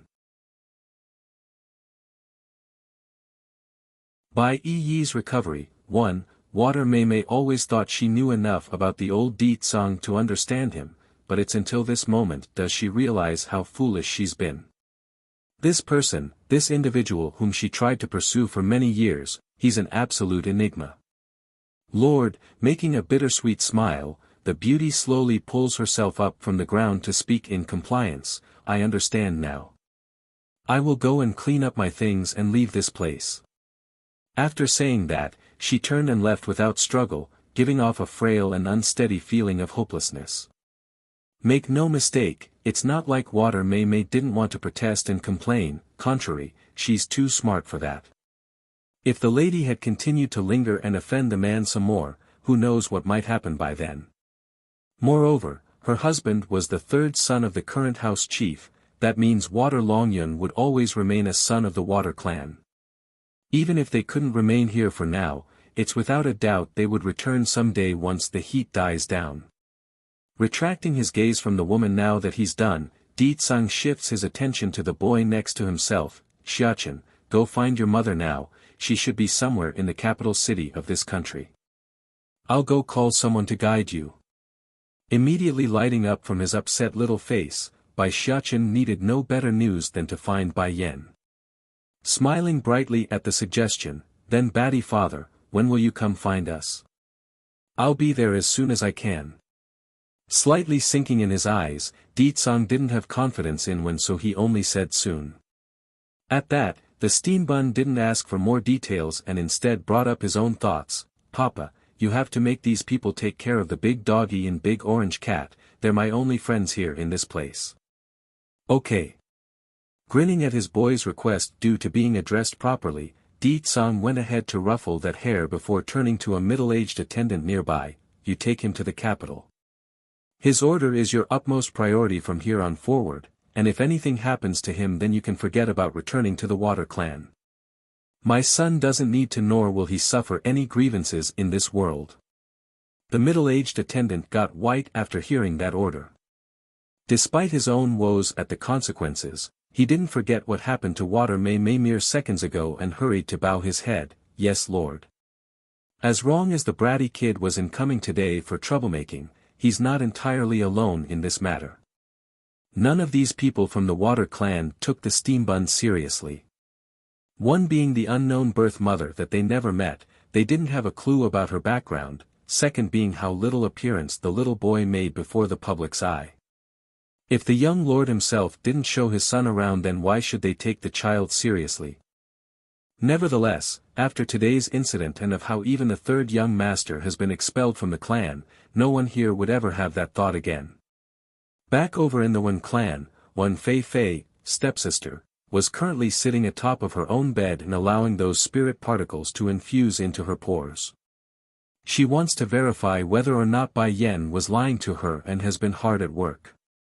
Regarding the method of cultivation on Earth and the other world, they're mostly the same by absorbing the spirit particles in the air. However, Earth only utilizes this power in their martial arts by covering their body in a thin layer like an armament, while the other world had a better understanding of this force and could manipulate it to their will by changing its form and use. Also, unlike the other world where power reigns supreme, the spirit particles on Earth could only be described as lacking. For example, those who manages to reach the monarch rank are far and in between on these lands.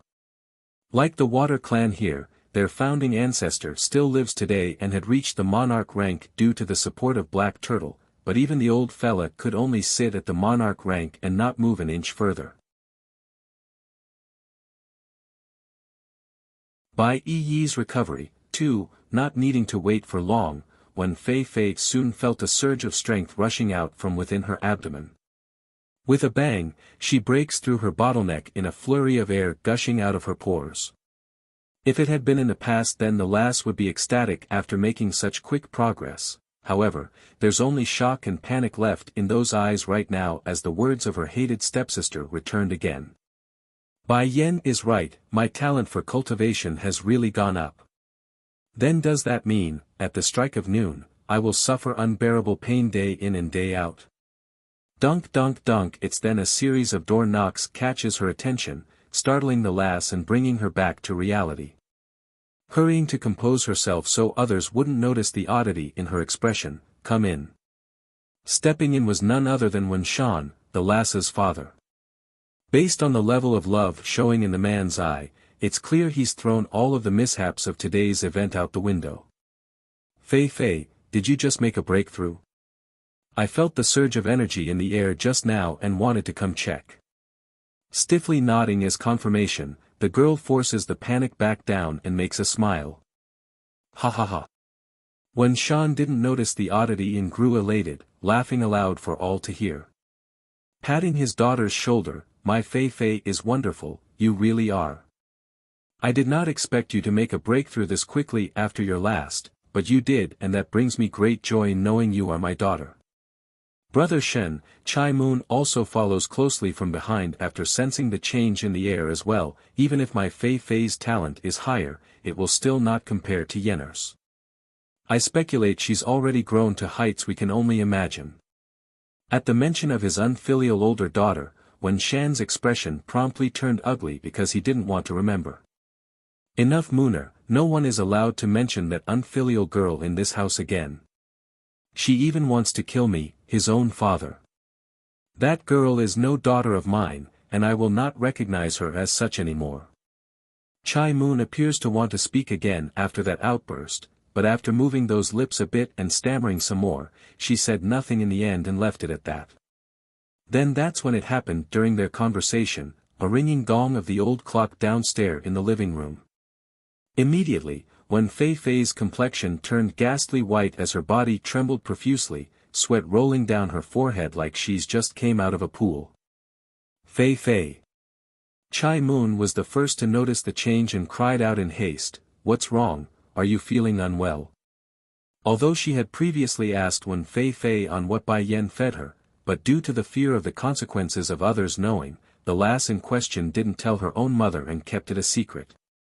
"It hurts." Clenching her fist, the girl throws herself on the bed and began rolling around. "Pa, Ma, it hurts, it really hurts." That pain could only be described as someone throwing her onto a grinding plate and then mashing her bones to powder. It's tearing her mind apart and sucking the air out of the lung. "Fei Fei." Chai Moon screamed at the terrible sight and attempts to help. "What's wrong? What's wrong with you? Why is this happening?" "Bai Yan, she fed me poison. She said that at the strike of noon I will become like this from now on. It hurts, Ma, it hurts, please kill me, kill me." Even until the end, she didn't want to reveal the secret to her pain. That's how much this current lifestyle meant for Wen Fei Fei. But then again, it couldn't be helped. The lass understands her own father very well. If it becomes known that only by destroying her dantian could she be relieved from such pain, then this man would definitely abandon them. Afterwards, the riches of life would be a fleeting memory, and they would return to the life of a beggar. Fei Fei, when Shan also steps forward and wanted to help his daughter up from the bed, but when he saw the twisted face his daughter made, those hands instinctively faltered and retracted away. "Are you sure it was Bai Yan who did it?" Bai Yi's recovery. 3, Brother Shan. Chai Moon wept uncontrollably and started to beg her husband, "Did you forget? Bai Yan force-fed Fei Fei a pill before she left, that must the poison. I've done my best to be good to her, yet why is she doing this to my Fei Fei?" That said, the woman gradually took to the ground as she continued to weep. She's a mother, and as a mother, there's no way she wouldn't feel the much pain despite her foul nature. "If there's any fault, then it's my fault. Fei Fei is innocent. She couldn't have chosen her own birth, it's all because of my mistake that she has to suffer. Brother Shan, please help her, please save our Fei Fei." That was a sound argument from Chai Moon's mouth. However, the woman apparently forgot the sort of harsh treatment when Fei Fei dished out to Bai Yi, who was also innocent in the whole story. Also, he ignored the fact that it's these two who stole Bai Yan's belonging and caused her to lash out, otherwise this incident wouldn't occur in the first place. Being the gullible him, when Shan didn't put too much thought into those words and simply accepted it as fact. Fei Fei is indeed innocent. She can't choose her own birth, nor is Yenner qualified to hurt her. But Yenner said it before, "If I go bother her then she'll kill me, her own father." In that second, Chai Moon's heart could only be described as cold and disappointed. In particular was how cowardly her husband was acting even when it's about saving their own daughter. It's giving her the shivers because she suddenly recalled back to how this man abandoned Bai Yu, which allowed herself to take over this home. Brother Shan, pulling herself up, the woman suddenly stopped weeping and showed a bittersweet smile as she spoke. "We may not be able to get Bai Yan to yield, but don't forget, in this city there's still a Bai Ran." Frowning at the name, when Shan didn't quite get what his wife was getting at but let her continue anyways. Bai Ran married General Ling Kaiyuan's son. If the public finds out her niece did such inhumane things, then it will certainly impact the old general's name. The Ling family won't let that happen, which is why we need to force Bai Ran into helping us get that antidote. Gently closing her eyes, Chai Moon began to sob again to push her plot. "Brother Shan, Ling Kaiyuan is a credit to the country and I respect him for that, but I don't know what else to do as a frail woman. I'm a mother, seeing my daughter suffer is unbearable for me. Besides, you don't want to lose a talented daughter, do you?" He didn't feel moved at the sobbing from his wife, he didn't feel moved at the sight of his daughter's suffering, but this coward did feel moved once the topic of a talented daughter got brought up. It's true, he doesn't want to lose this daughter who had caught the eye of his old man who was the current chief of the Wen clan. "I'll try as much as I can." If Bai Ran is not willing, then there's no other way. After all, she's still Yuer's younger sister. Acting all submissive after getting her way, the woman deliberately lowers her face to hide that smirking grin. If that's your wish, Brother Shan, I won't object to your decision. At the same time, somewhere not too far away, Bai Yi had just gotten herself settled inside a hotel room when her mind started wander off in recounting today's various events. It's like a dream to this girl who's been poorly treated by others so far in life. Sister Bai Yan is really back. I don't have to live in the basement anymore. Thinking up to here, Bai Yi's heart would feel all sweet and melty like being smothered in honey. The only demerit from all this would be the fact that Bai Yan said she couldn't take her along, but that's too far ahead for this girl to think about right now. Dunk dunk, exactly then a knock from the door catches her attention, causing the girl to rush over to the doorway where a dazzling female stood. Sister Bai Yan. She exclaims, wowed by how beautiful Bai Yan has become after some rest and cleaning. Take this. Bai Yan didn't mind the overreaction from her foster sister and handed a pill over. Bai Yi's recovery. 4. Taken aback by the gift in her hand, Bai Yi nearly drops it before catching it after a fumble. This is Dan pill. It will allow you to cultivate your internal dantian again. The reason why Bai Yan did not stay in the same room as her foster sister was because she's busy making this pill. Preparations must be made and she doesn't have all that much time. Boom! The sound of explosion rocked the young lass's brain, her eyes falling into a daze of incredulous disbelief. Sister Bai Yan, you don't need to comfort me, I know my dantian is already destroyed, there's no way to cultivate anymore. Others can't let you anymore, but that doesn't mean I can't. Smiling to stir her sister's mood, Bai Yan reaches over to hold those hands as reassurance. I said it already, before I leave, I will make sure this place is safe for you to live. This pill is one of the things to help improve your strength. While I'm here for the next short while, I will oversee your entire training progress. Despite the comfort, Bai Yi still had the dull look of someone that couldn't take in reality. Can I really practice martial arts, cultivate my dantian again?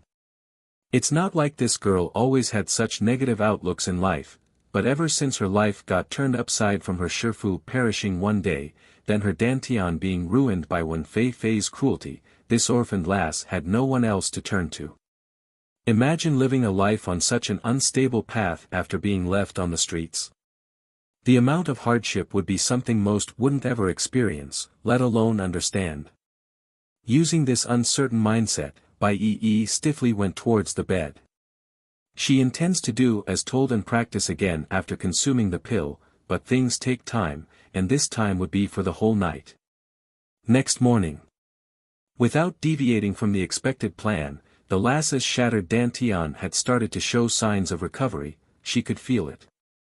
Unfortunately, the progress she made in the past didn't return and would require it all to be redone in strides.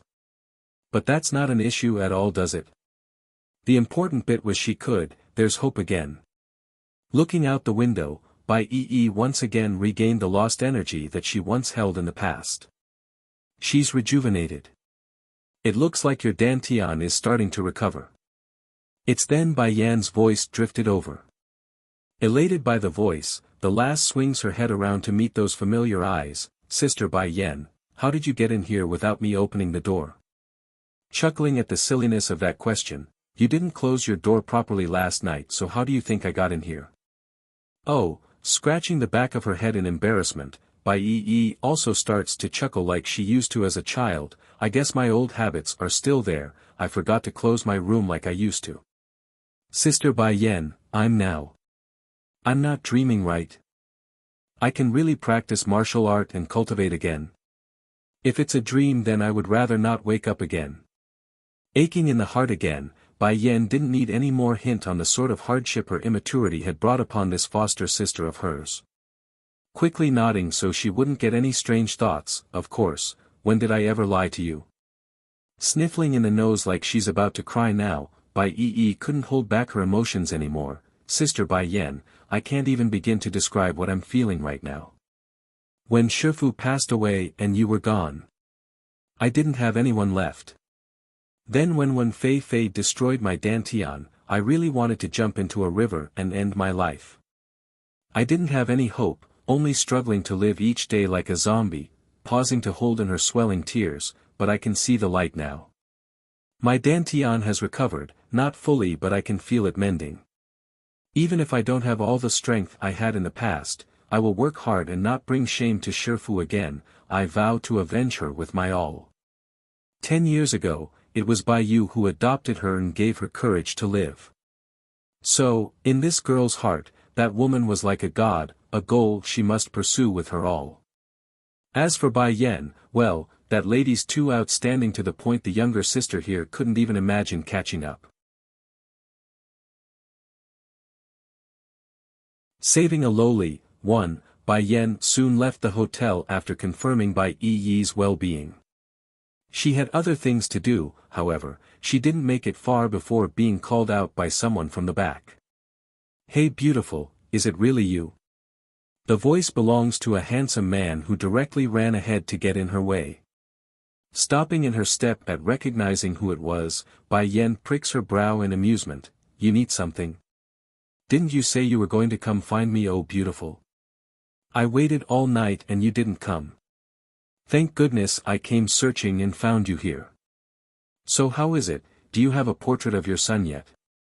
Ling Lang's, her cousin, mouth carried the iconic smile that he so commonly used to seduce the other sex, showing how much he's trying to put on a good image here.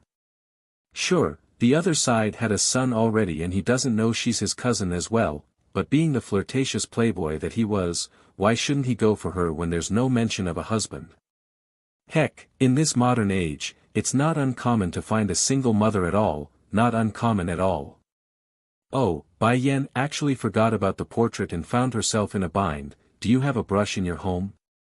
I can draw a portrait of him now. If this silly cousin of mine helps, then it will be easier to find Xiachen. Why not? Of course, we can go to my home. I sent the jade to my grandfather last night and he liked it a lot. Grinning in the face like a curious little wolf, I say beautiful, I still haven't gotten your name yet, and where is your husband? I haven't seen anyone with you so far. My name is Bai Yan. Smiling at the mention of her possessive husband, Bai Yan's happiness couldn't be hidden. He is, my husband is not of this world. Oblivious to how misleading her own sentence was there, Bai Yan only meant it as Ditsang being in the celestial realm right now and not on earth. However, that sentence had an entirely different meaning for Ling Lang's ear, who immediately perked up. So her husband's dead? It's not easy for a woman to raise a child on her own, no wonder she's struggling to find her son. Thinking of this, the playboy's gaze towards Bai Yan now had a hint of pity. Forgive me, Ms. Bai Yan, I shouldn't have mentioned your husband without knowing better. As for your son, I will try my best to help you find him. Nodding at that, the lady here didn't think much else of her cousin's kind words. She and him are relatives, so why would blood-related family have that kind of thought towards each other? Unfortunately for this woman though, she apparently forgot Ling Lang doesn't know they are cousins and kept thinking of her as an outsider. Nothing much happened during the following drive towards the man's home, or at least in the beginning. Bai Yan was sitting in the passenger seat to rest herself while occasionally nodding to Ling Lang's constant yapping. Then it occurred, a swirling sports car that came out of nowhere on the road in front of them. Out of reflex, Ling Lang twisted the wheel and hit the brake as hard as he could. Unfortunately for the poor guy, it's too late, and by the time he realizes it, the car had rammed into a nearby pole. Fuck. Who is driving that car? Do they know how to drive? Jumping out of the vehicle despite the trickling blood down his forehead due to him hitting the windshield, Ling Lang lashes out with vigor in his voice. Saving a lowly, 2, infuriated, and in the heat of the moment Ling Lang didn't think much of the incident and began to dial the number of the police using his cell. However, his hands soon stopped when he realizes the sports car ahead wasn't stopping and appeared to be losing control, crashing into anything in its way. Specifically, the the little girl that's around years old staring cluelessly at the incoming vehicle. She's in a daze due to how sudden it's coming at her. Smile. There's fluster in the man's eye as he ran towards the child. Unfortunately, the distance between him and the child made it impossible for him to get in the way. In that moment Ling Lang's entire world seems to come apart as his head exploded into a blank stupor. But then as all hope was lost where everyone expected the lowly girl to be ruthlessly hit by the vehicle and die from the impact, something unexpected occurred. The car hit something alright, not the little girl though, something unmoving and hard, sending the car tumbling into the air and spinning like a wheel before crashing into another corner of the road. All had gone quiet then, leaving the street so silent that they could hear a pin drop. The reason? That's because in front of the lowly girl stood a woman, a young female wearing a red skirt and a tight blouse that emphasized her hips. Ling Lang didn't freeze like everyone else in this case, running over to the little lowly like he's seen salvation. Smile, how come you are here? Where's your bodyguard and babysitter? How come you are alone? Perhaps it's due to the danger finally passing and giving the lowly a chance to breath, but immediately after she came back to her senses, the child by the name of Smile promptly broke out into a cry. Big brother, I'm so scared. Hurrying to pull the girl into his arms like it would protect her some more, this playboy that gave off an aloof air began to caress that head to soothe the shock inside the child. It's okay Smile, it's safe now so don't be afraid. Tell me first, why are you here and alone? It was Auntie Wu who took me out, Ling Smile answers honestly, her mood calming down as she wiped some of those tears. Then turning around to search for the mentioned person, where's Auntie Wu? Ling Lang's face got very ugly. It doesn't take much for him to connect the dots on what's going on here and what that Auntie Wu did today. But against the little lowly's frightened appearance, he could only hold it in and keep that fury for another time. This is a setup. I need to tell Grandpa right away. Bai Yan, I have to thank you. The man turns to the girl's savior with a look of great gratitude. She is my little sister, her name is Ling Smile. Thank goodness she is here, otherwise I don't even want to think about the consequences. But then once he regained his composure and recalled the incredible sight of Bai Yan stepping in front of the car with one hand outstretched, his eyes would instinctively narrow in. This woman, she's a martial cultivator. Ling Lang may not be a cultivator, but he's heard enough from his mother Bai Yu about the world of martial artists. Most of those known to the public are nothing more than average with big muscles to show off their brute strength, however, there are gems among the mundane. Like breaking rocks and bending steel with their bare hands, and some could even use their internal energy as armaments like real weapons. Why did you just do that? Bai Yan didn't show the same smiling face as her cousin though, her expression carried the stern look of a lecturing teacher. Do you know how dangerous it is if the other side intended for that? You would be dead if they wished to harm you. Hanging his head, the man understood what she meant. I know, they are aiming for Smile and my family. Bai Yan, you are a kind woman to tell me that. Anyways, that's my family's business and we will handle it accordingly. My home is nearby so we can walk the rest of the way. Let me make a call first though, I need to get a tow truck here to pull my car. As unhappy as Bai Yan was at her cousin's carelessness, she also knew the fault didn't lie with these two who was victim of this attack. Then recalling back to the car, she swiftly turns her gaze to the driver's seat of the flipped vehicle. That car, there's no one driving it. A normal person would undoubtedly be freaked out by the lack of a driver, however, Bai Yan could tell someone was controlling it using some sort of ability. There's no way a malfunction would push a vehicle to that kind of speed, that's unreasonable and unrealistic. What are those in the shadows planning? Are they aiming for the Ling family or just Ling Smile? Or, perhaps, they're aiming at them because of me? In this world on Earth, Bai Yan had no other family left aside from Bai Yi and her aunt Bai Ran. If someone intends to hurt her remaining family then the gloves are coming off. Saving a lowly, 3, The Ling family's estate was located in the military district reserved for members of the army. Due to Ling Lang bringing back a woman with him, the famously flirtatious playboy of the street, the quiet and peaceful district has now become a rowdy gossip ground that's constantly peeking out to meet this new lady. Smile.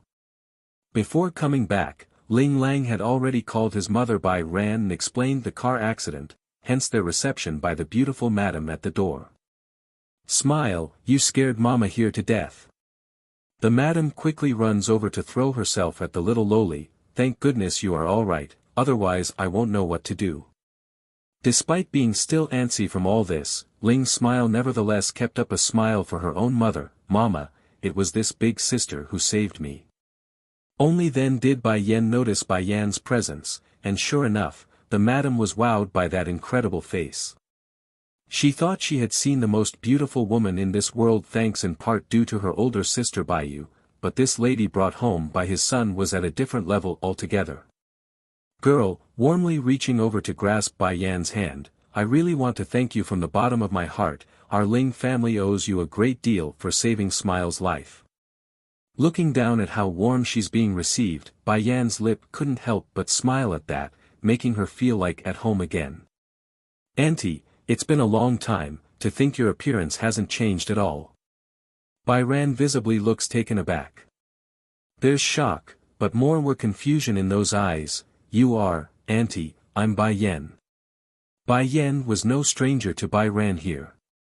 They've met already during their younger years. Though it's not a lot, the relationship between this aunt and niece remains good even before everything that eventually occurred, thus making their reunion all the more special. Trembling in her lips at the recognition, the madam appeared almost lost for words. You are Yener? You are really Yen Yen? Auntie, did you forget me already? When my mother brought me here the first time, cousin here was still wearing diapers. I could still remember uncle beating him for wetting himself that day. Compared with the average little girls of her age back then, Bai Yan had exceptional memory due to her innate talent. It's also one of the reasons she excelled in alchemy and could produce those pills at such a young age. Tearing up in the eyes following that confirmation, Bai Ran's grasp around her niece's hand tightened up like she would lose this child if she lets go. Yen Yen, where have you been all these years? You dad and his new wife have already moved here in the capital, but when I went to find him you were nowhere to be found. Is it because they won't let you stay with them? Regarding Wen Shan, her former brother-in-law, Bai Ran definitely held a strong level of grudge. One being how selfish the man was at heart, the second being the fact that he abandoned his wife at the critical moment and allowed the Bai clan to perish under the other two families' assault. Compared with the excitement of the madam here, Ling Lang didn't fare so well and wanted to faint. Bai Yan. Why does the name sound so familiar all of a sudden? Bai Yu's daughter. In an instant, his whole face collapsed into a despairing look of irony and self-mockery. He thought he had a chance. He thought her husband was gone. But this turnout? They're related by blood. That wonderful picture of walking down the aisle just went out the window. Saving a lowly, for, I wanted to avenge my mother, that's why I left the family, but I'm back now. Ever since she crossed over into the other world, Bai Yan never thought she would be able to get the chance for revenge on the ones who hurt her family here on Earth. To be able to have this opportunity was a blessing. You two are both very stubborn. I don't know if it's my older sister who passed it on to you, but leaving without a word is improper, you understand? Too, she's just as stubborn. I wanted to help her, but because she was afraid of dragging me down, that child would repeatedly refuse my help and money. Big sis have always been the strong-headed one in the family. Father told her from the very beginning that Wen Shan wasn't a good man, not someone she could entrust her life to, but she insisted and married him anyways. In the end that coward didn't even dare go collect her body after that event. What use is there for such a selfish man? But, Bai Ran shifts her hand onto her niece's shoulder so their gaze would meet. Don't go thinking about revenge anymore, the backing those two clans have are not someone like you can handle. If you persist, then you will only throw your life away. I don't want my older sister's only blood to be lost as well. Although this city was very big due to it being the capital of this nation, there's only a limited number of places for individuals of high standing to visit. Therefore, it's not uncommon for Bai Ran to run into her enemies from the two clans. It hurts for sure, seeing the ones who murdered her sister and parents, but without strength, this woman knew it's futile. A pebble trying to make a wave inside a lake, that's the predicament Bai Ran has found herself in. What's more, she also has to think about her husband's side of the family. The Ling house may be one of the founding members of this nation, but the military wouldn't really move just because of a whim of one lady. There are many cogs inside this machinery, and those opposing her father-in-law, General Ling, would undoubtedly take the opportunity to poke and prod at him. Don't worry, Auntie, I have my own arrangements. Bai Yen saw the urgency in her aunt's eye and didn't want to worry her. She's here to take revenge regardless of what others say, however, that doesn't mean they needed to know her plans. Humph. Ling Lang finally came out of his depressed state after the initial shock. Mom, you don't have to keep nagging her, let's first head inside and settle in. Me and cousin here still have something to talk about. Making a helpless smile at her son's behavior as she shook that head, what are you two going to discuss that your own mom can't hear? Oh, Bai Yan's son is missing, I'm going to be helping her look for him. An audible shattering of glass could be heard echoing in the madam's ear. Her mind literally exploded then and became a blank slate. Yen, she married? And has a son? Yen, you married? How old is the child? Bai Ran couldn't hold back her inner woes and asked. He's 8 years old. 8 years old? Ling Lang's mouth twitched at the number. He knows Bai Yen has a son, but not 8 years old. Cousin, if I remember correctly. You're only 22 this year, right? Don't tell me you had a baby when you were 14. You're saying during the past 10 years where you were missing, you've been having a baby? You know getting married that young and having a child is illegal. Pricking her brow at this dunce of a cousin, do you have opinion about it? Going by that look and expression, Ling Lang would immediately recall back to the powerful actions of this woman stopping a car with her bare hands. Shivering slightly, he promptly shook his head with those hands doing the same. Of course not, cousin, of course not. If you don't, then help me find my son first. Giggling at that silliness, Bai Yen didn't want to keep teasing the poor guy anymore and turned back to her aunt. Auntie, you don't have to worry about me, I have my own plans already. Anyways, I want you to take care of EE in my place though, she's still at the hotel we're staying at right now. Oh, yes, of course. Bai Ran almost didn't react in time and fumbled her reply. She's still lost in the idea of her niece carrying a baby at 14 years old, that's too much for her heart. This child, she must have suffered a lot after leaving home. Big sis always protected her well, there must be a lot of pain involved that I don't know of. The sensational stir of Bai Xiaqin's entry. 1. Airport. Coming out of the terminal was a delicate-looking steam bun. His casual clothes emphasized his handsome and lovely features and causing all those walking nearby to stare in amazement. Oh my God, is this kid a star or something? How can one look so handsome and cute? Did he eat something special to grow up like this? From time to time, someone would take out their phones and begin recording, uploading the video to their friends and blogs as well. Bai Xiaqin had never been exposed to the customs of modern-day people from Earth, thus their actions are making him especially uncomfortable. However, he's not going to tell them off like he would in the other world since they're not doing anything hostile. That's a lesson he learned from Bai Yen, only hurt those who hurt him, otherwise it's not right to harm others. Big Bear, do you have any news on where my mother is yet? He asks the big bodyguard that's behind himself. Twitching in the mouth over the way he's being addressed, the man tasked with guiding the boy makes a helpless face. Little master, your father only tasked me with bringing you to the capital, I don't know where your mother is. The main reason the boy kept calling this man using that nickname was due to how thick and tall he was. He's giving off the impression of a big grizzly bear. Coupling in with the fact that Bai Xiachen loves animals, it's only proper he address someone in his entourage as so. Of course, the poor bodyguard didn't like the name but accepted it since his repeated attempts at correction fell on deaf ear. Oh, Bai Xiachen puckers his lips unhappily. With mother's personality, I know she won't go to that one clan. In that case, I think we should go look for her on our own. Let's find a place to stay first. How about it, Big Bear? Yes, that's a wonderful idea, little master. Big Bear respectfully complies by agreeing. He couldn't ask for a better idea, honestly. Then let's go. Unbeknownst to the little guy though, his images have already been posted across social media and gone viral, making him a small celebrity before he even made out of the airport.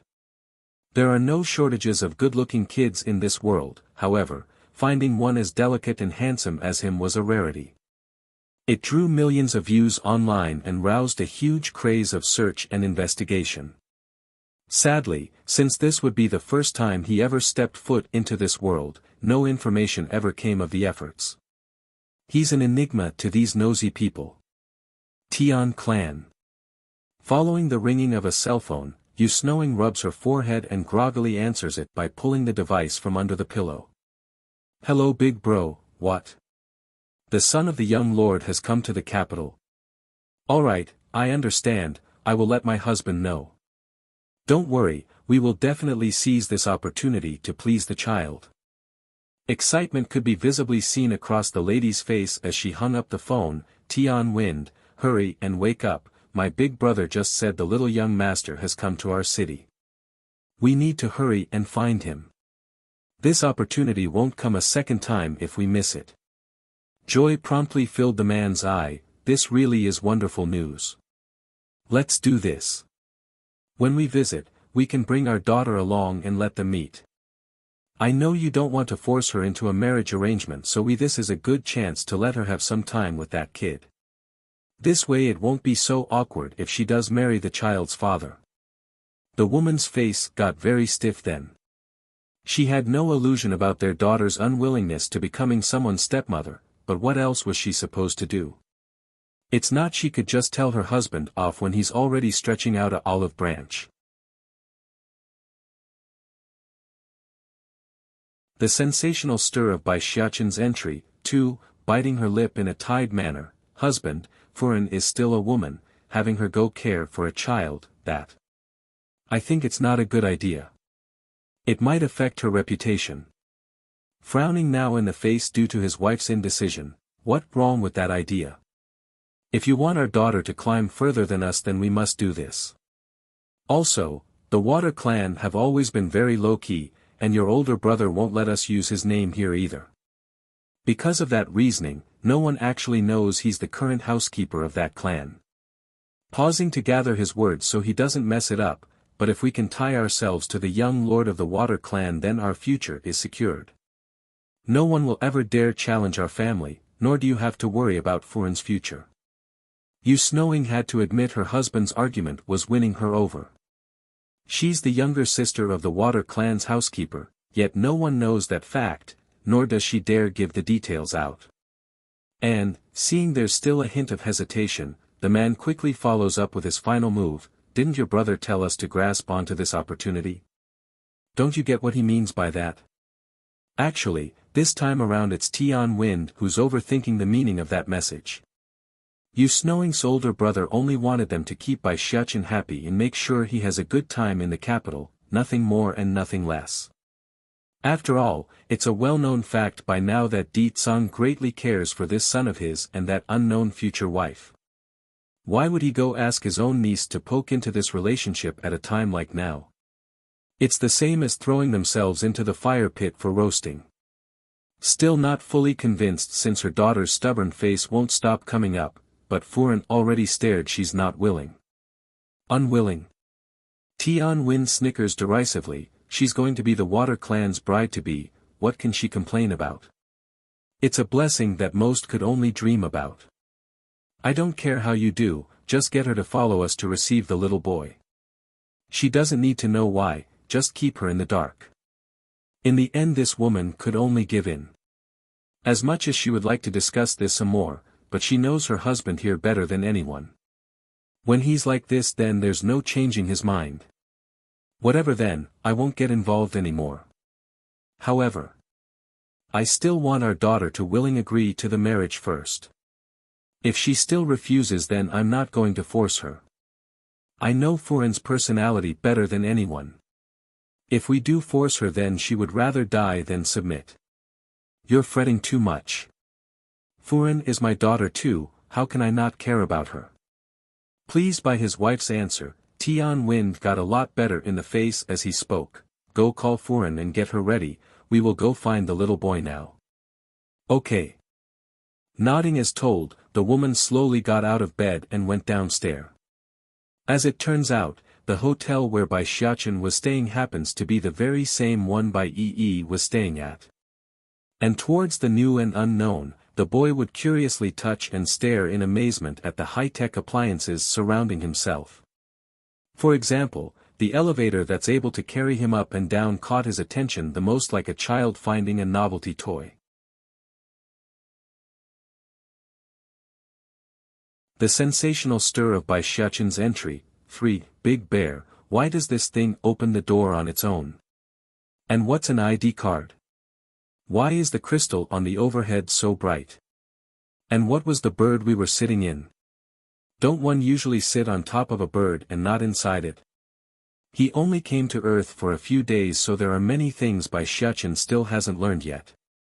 Coupling the situation with Di Tsong's inherent clinging to the old style of living, like using oil lamps and such, the boy never got much experience in the comforts of technology, thus his odd and strange questions. And regarding the plane they flew in, the steam bun here didn't particularly like it very much, especially when it came to the speed at which it flew at. He could have flown here on his own and at a much faster rate. This kid, is he mentally challenged? Unaware of his own remarks though, those nearby who had heard it showed a look of surprise when staring at the boy. Or did he just come out of the mountains? How can he not know what an elevator and ceiling light is? Unlike the others though, Big Bear seems to have already become accustomed to his ward's antics and continued to walk without emotion. He knows he's better off ignoring the voices of others in a situation like this. Ha! Suddenly, a mocking snicker came from the side of the elevator. Is a high-end hotel someplace any country bumpkin can come? You better get out of here before I call the manager. Originally Bai Xiachen was still captivated by the novelty of the elevator in front of himself, but now his eyes have shifted entirely to the woman that's making a very displeased face. If one didn't know better, they might assume the boy did something heinous to her and caused a deep grudging hatred. If this wasn't Wen Fei Fei, then who else could it be? She's been in a very foul mood ever since yesterday's excruciating pain. Therefore, she had come today to threaten Bai Yi and demand the lass in helping her get the antidote from Bai Yen. However, instead of complying like this foul girl had imagined, the once soft-minded Bai Yi had gotten a backbone again and retaliated by yelling back. This infuriating Wen Fei Fei to the core, which in turn resulted in this outburst of the elevator. She's using Bai Xiachen as a venting hole. Are you scolding me? The boy asks with his iconic smile of innocent nature, the prelude to the downfall of all those who cross him. Snickering some more, if not you then who else can I be scolding? A country bumpkin like you dare to stay in a fancy hotel? Don't you know the price of one night is equal to your whole village's income for a year? I have to wonder what the security guards are doing to let someone like you in here. Despite the foul words coming out of that mouth, the steam bun merely stared at the filthy girl, never once blinking like a curious child. What are you looking at? Wen Fei Fei snaps again and flew into a deeper rage. You never seen a beauty before or something? Why are you staring at me like that? Oh, that, puckering his lips to one side, mother told me I shouldn't talk to the mad dogs in the city, that's why I didn't say anything. I've always wondered what she meant, now I do. The sensational stir of Bai Xiachen's entry. for, since Bai Xiaochen followed his mother around since he was a baby, the boy had seen a lot of pieces of work over the years. However, meeting one that's this special that would inexplicably rush over to cause trouble was a first. He had nothing to do with her, so it flabbergasted even him, who's a known troublemaker. Growing irate after getting the boy calling her out, Wen Fei growled menacingly, "You just scolded me by calling me a mad dog?"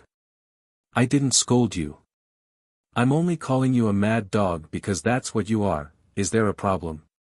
Using his childish facade, Bai Xiaoqin's face makes it really hard for others to doubt his innocence. What's more, where's the issue with him being from the countryside even if that's the case? Why should he be scolded by some random stranger when he did nothing? "Miss, there's nothing wrong with what this child said, why are you?" An onlooker couldn't keep watching anymore and decides to speak up to help. However, that murderous glare instantly shuts the crowd up. "Who do you people think you are to tell me what to do? What is wrong about what I just said? The money he has must be stolen. I'm going to call the police right now and get him jailed." Originally Big Bear didn't want to interfere into this silly scuffle of verbs, but when he overheard the way Wen Fei insulted not only the boy, but also his origin, then that's already past the line. Getting stern in the face, "My young master here rarely goes out, so it's normal for him to not know these things. But when did a black diamond credit card become so common that anyone can just steal it?" Visibly freezing in the face at the mention, the wench almost couldn't believe her own ears. Black diamond credit card? How can these country bumpkins have a black diamond credit card? What's going on here? It's then the manager of this establishment came running over due to the noise complaints. He's flustered in the face and wanted to get the situation under control due to how much of commotion it's causing in the lobby. "Manager," the receptionist at the front desk finally gathered her wits and spoke up nervously, "just now this little boy and his attendant used a black diamond credit card to check in, but Miss Wen here claims he stole it." Wen Fei actually only said the boy stole money, not the card part. However, as we all know, words are easily twisted when landing on others' ear. Feeling the pressure of the situation, the manager hurries to wipe the sweat from his forehead to deliberate on the proper action of diffusing the heat. "This black diamond card, as if one can steal it? That's the first time I ever heard of such a thing. Miss Wen, maybe you don't know this, but a black diamond card is not something one can use even if they pick it up from the streets. So, that shouldn't be the case." His words acted like a slap across the foul girl's cheek, making her all red and indignant. Glaring at the boy like a wild animal, "If you have a black diamond card, then why didn't you say so earlier?" Puckering his lips like an aggrieved child, Bai Xiaoqin's reply left many unable to doubt his sincerity. "You didn't ask me, did you?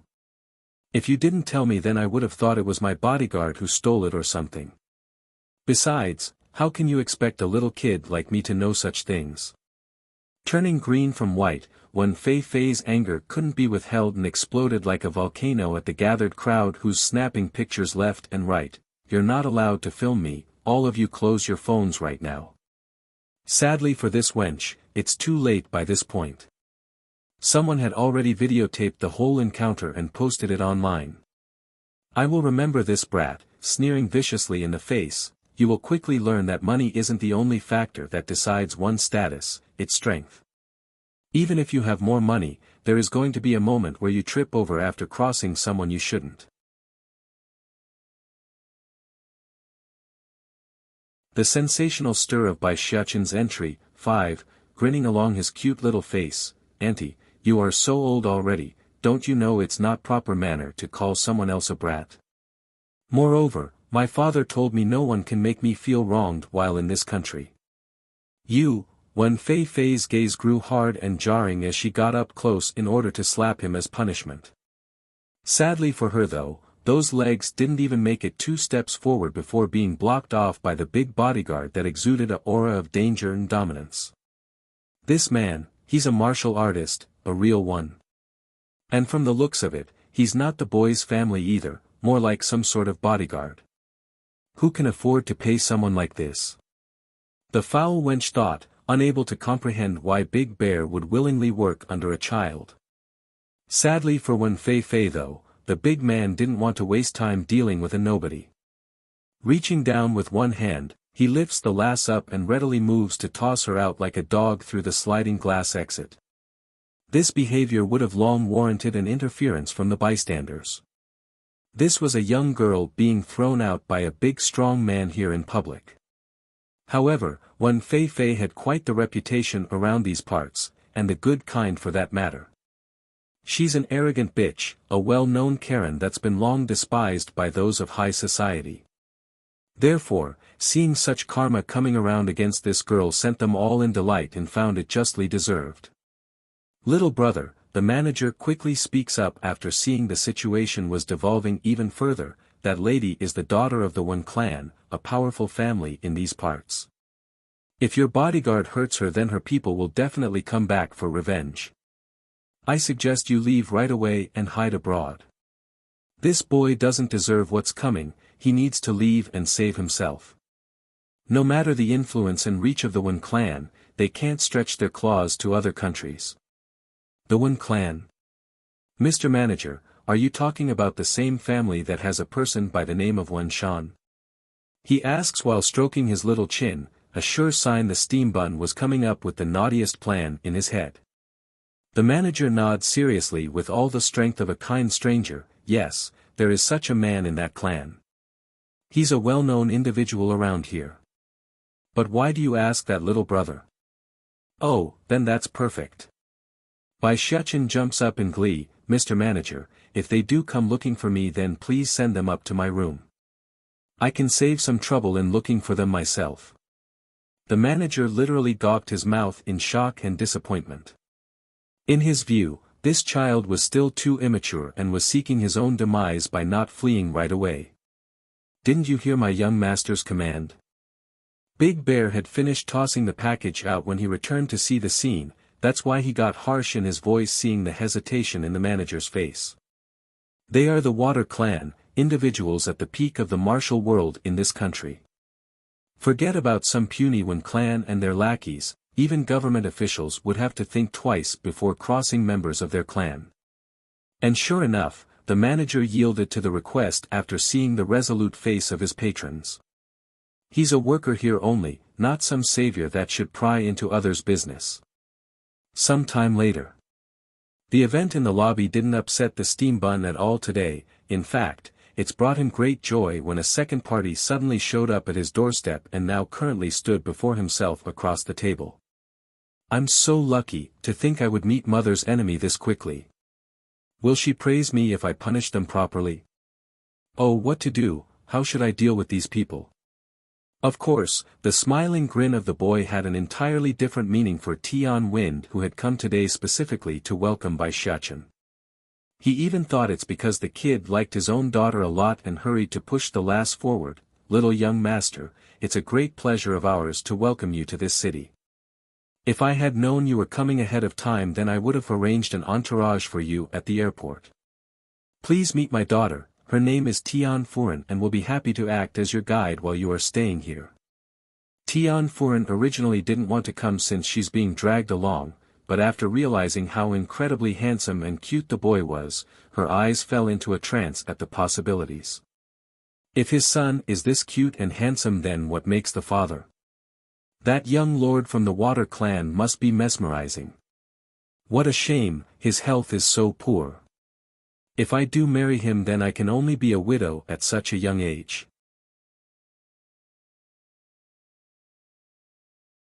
The sensational stir of Bai Xiachen's entry. 6. She doesn't seem to want to meet me at all, does she? Bai Xiachen only needed a glance to pick up on the displeased aura coming off of the girl. Without surprise, Tian Win's expression got a huge scare at being caught and hurried to glare at his own daughter to get the lass in line. Turning back to the boy, how can that be? Little young master, you are so lovely and handsome, no one can possibly dislike you.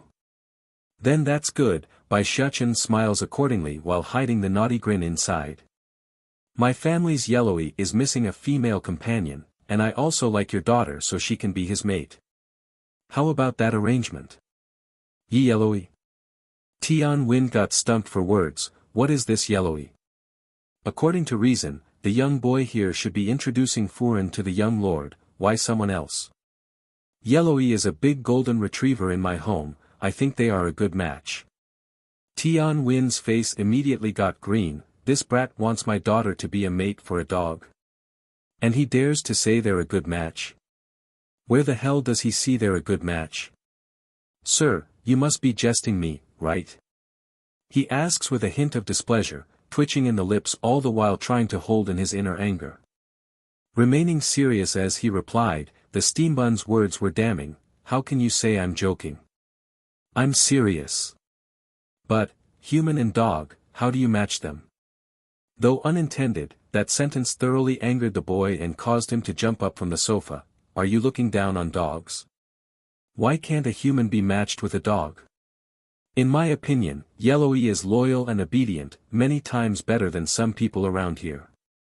Your Tian clan wants to throw your daughter to my father's side and have her become his woman, who do you think you are to have such ideas? In my view she is only qualified to be my pet's mate. He's a smart one, so how could Bai Xiachen not pick up on their intents as soon as they appeared? The only baffling part to all this was how stupid these people are. Why would they expect him to turn on his own mother and help them put another woman by Di Tsang's side? That's just ridiculous and stupid. Tian Win's face suddenly froze, his eyes showing incredulous and shock over what he's heard.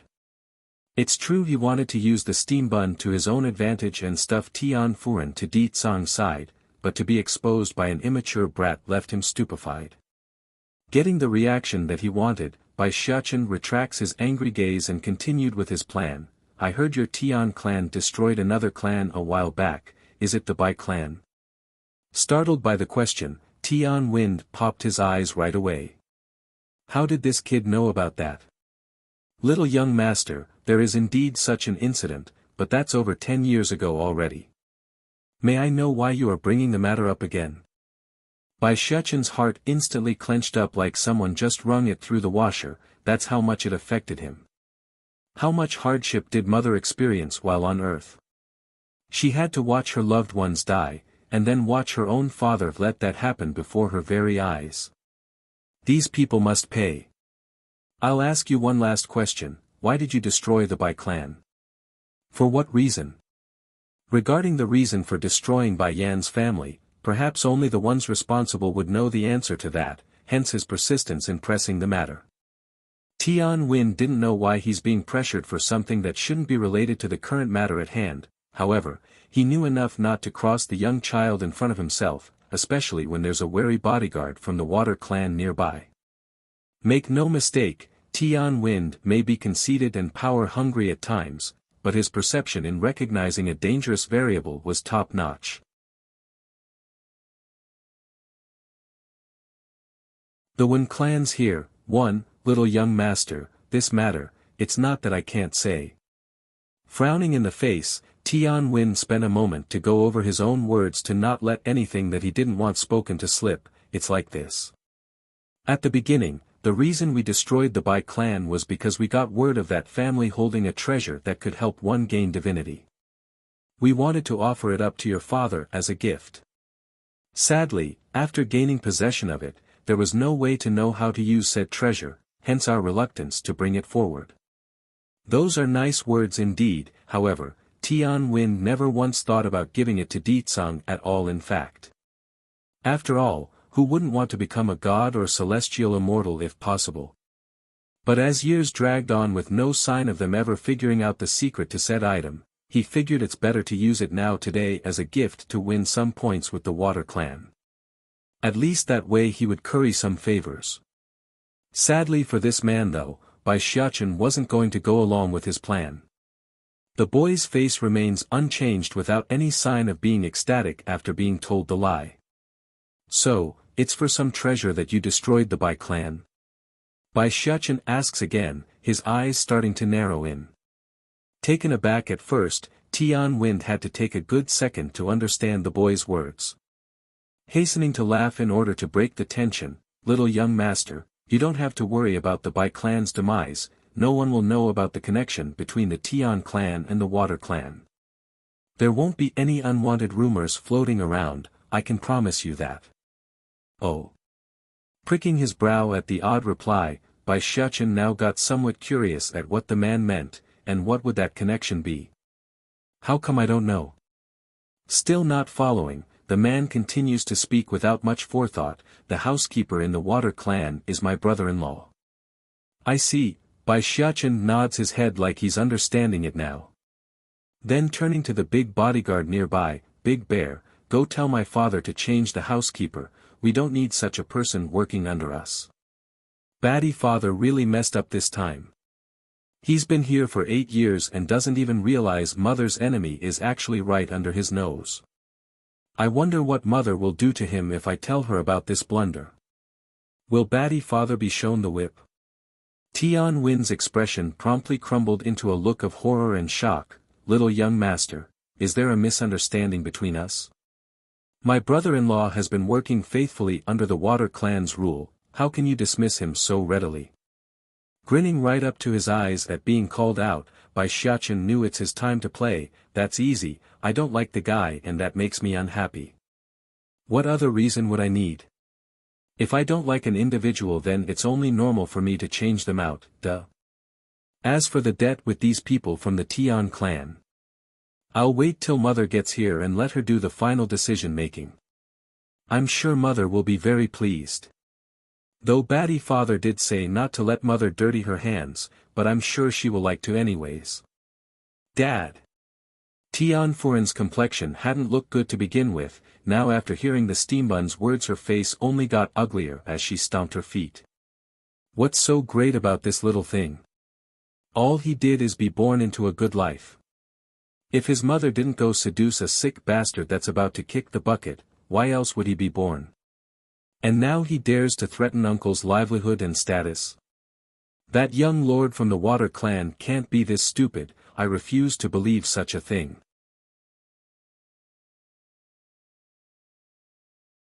The Wen clan's here, too, Furen.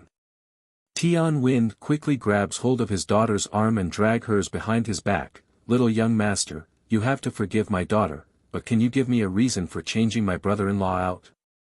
How can he just so casually say it's because he doesn't like the guy? Making a yawn as he lazily stretched those arms, Bai Xiachen didn't reply and instead turns to his own bodyguard, Big Bear, remove them from my sight, I want to rest now. Do not disturb me unless I call for you. Yes, sir. The one with the nickname promptly stepped up like a huge mountain that he was, blocking off the path for any chance of retaliation from these unwanted guests. Then again, the precautionary step was unwarranted here today. Tian Wen never even thought about hitting the steambun, let alone retaliate. In fact, he's so scared of being thrown out by the big guy that he actually launched himself out the door on his own and disappeared from the corridor. And so, that's how the Tian clan had their first bout with the naughty steambun. Dad, this little brat is too much. It's bad enough that he thought about matching me with a dog, now he even called to demote uncle from his post. Based on what can he do that? Tian Furen unhappily stomps her feet after leaving the hotel, her eyes glaring with indignation at the glassy walls of the structure. Furen, do you now know the benefits of having power? Tian Wen also follows his daughter's gaze and glared up to the glass windows that blocked off his view from Bai Xiachen's room. If you can become the Water clan's woman then our family won't have to worry about this happening again. Please sweetie, I'm not trying to force you into a marriage, but our family only reached this stage thanks to your uncle's position. Now that he's unable to shield us anymore, what do you think the other clans would do if they ever figured out your uncle's gone? Tian Furen got what her dad was implying, but just thinking about how she's going to one day marry a medicine pot that might die anytime was sickening to her own heart. Dad, why did the brat target our family? We never offended him in any way, did we? Silly daughter, the man sighs at those innocent words. Did you not see how cunning that kid was? He saw through our plan from the very beginning, meaning his mother must have taught him about these power struggles from an early age. That woman is not a simple one. The boy's mother will be difficult to deal with if Furen is ever to be at the young lord's side. She will do anything to remove us from the picture, and before then I need to find out more on who this person is. The only one that can be the next chief's wife is my daughter, and if not, Furen must at least be the guy's secret lover. Tian Furen didn't say more as she hung her head in contemplation. She's still struggling on selling her own happiness out for power, but that deliberately soon started to waver towards giving in once by Xiaqin's arrogant face popped up in her mind. Her hands had clenched up into a ball of frustration. Am I really going to have to do this? Do I really have to sell my own body out in order to gain power? Am I that much of a disgusting character, willing to become a brat stepmother? Furen, you need to understand the situation you are in right now. That child in there is the young lord's son. Even if his mother can't marry into the Water clan, she's still the boy's mother. No matter what happens, a child wouldn't want someone else being their stepmother when his own remains. Know this, you are going to face hostility no matter the choice you make, that's a fact. After saying that, the man ticks his lips upward into a smirk like the obstacle was no problem. Dad, please don't say any more. Furen's brain remains very messy and needed time to gather her thoughts. Tomorrow, I'll give you a proper answer tomorrow. After leaving the hotel, Tian Wen didn't go anywhere else, only having the driver bring them back to their home. However, before the pair could even make it one step into the front door, the lady of the house had already come storming out of the front with an anxious face.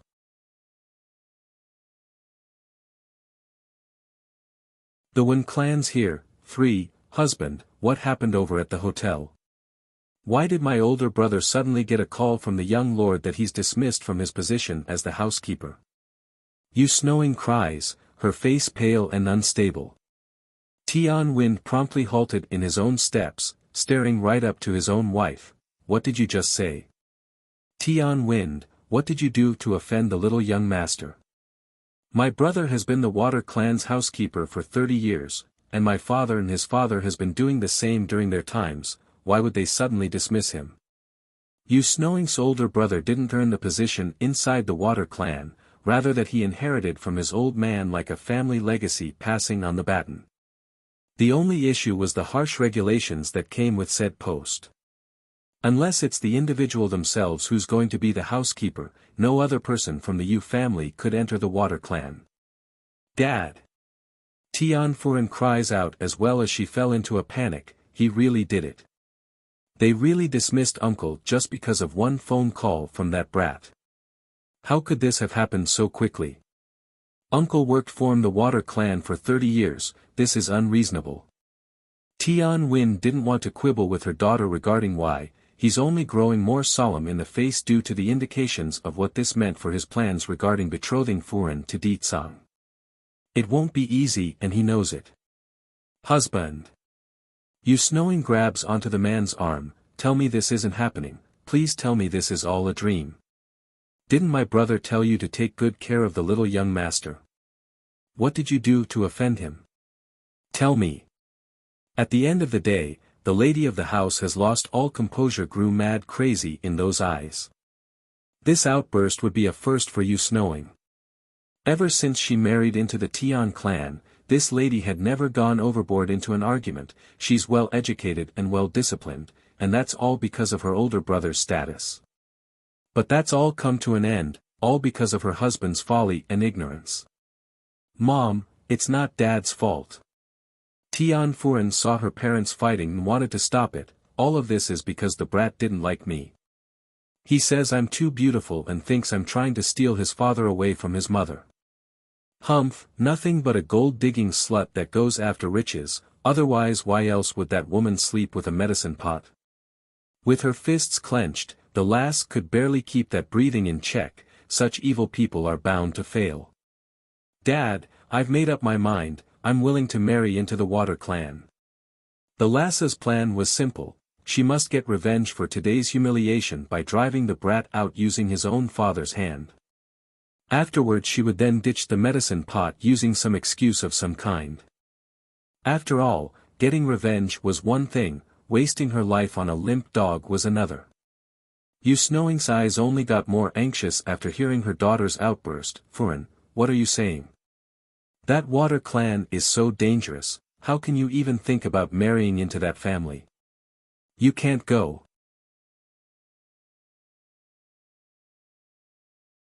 The Wen clan's here, for, if at first Yu Snowing still had the same idea as her husband in pushing Furen into an arranged marriage, then now she's totally of the opposite opinion.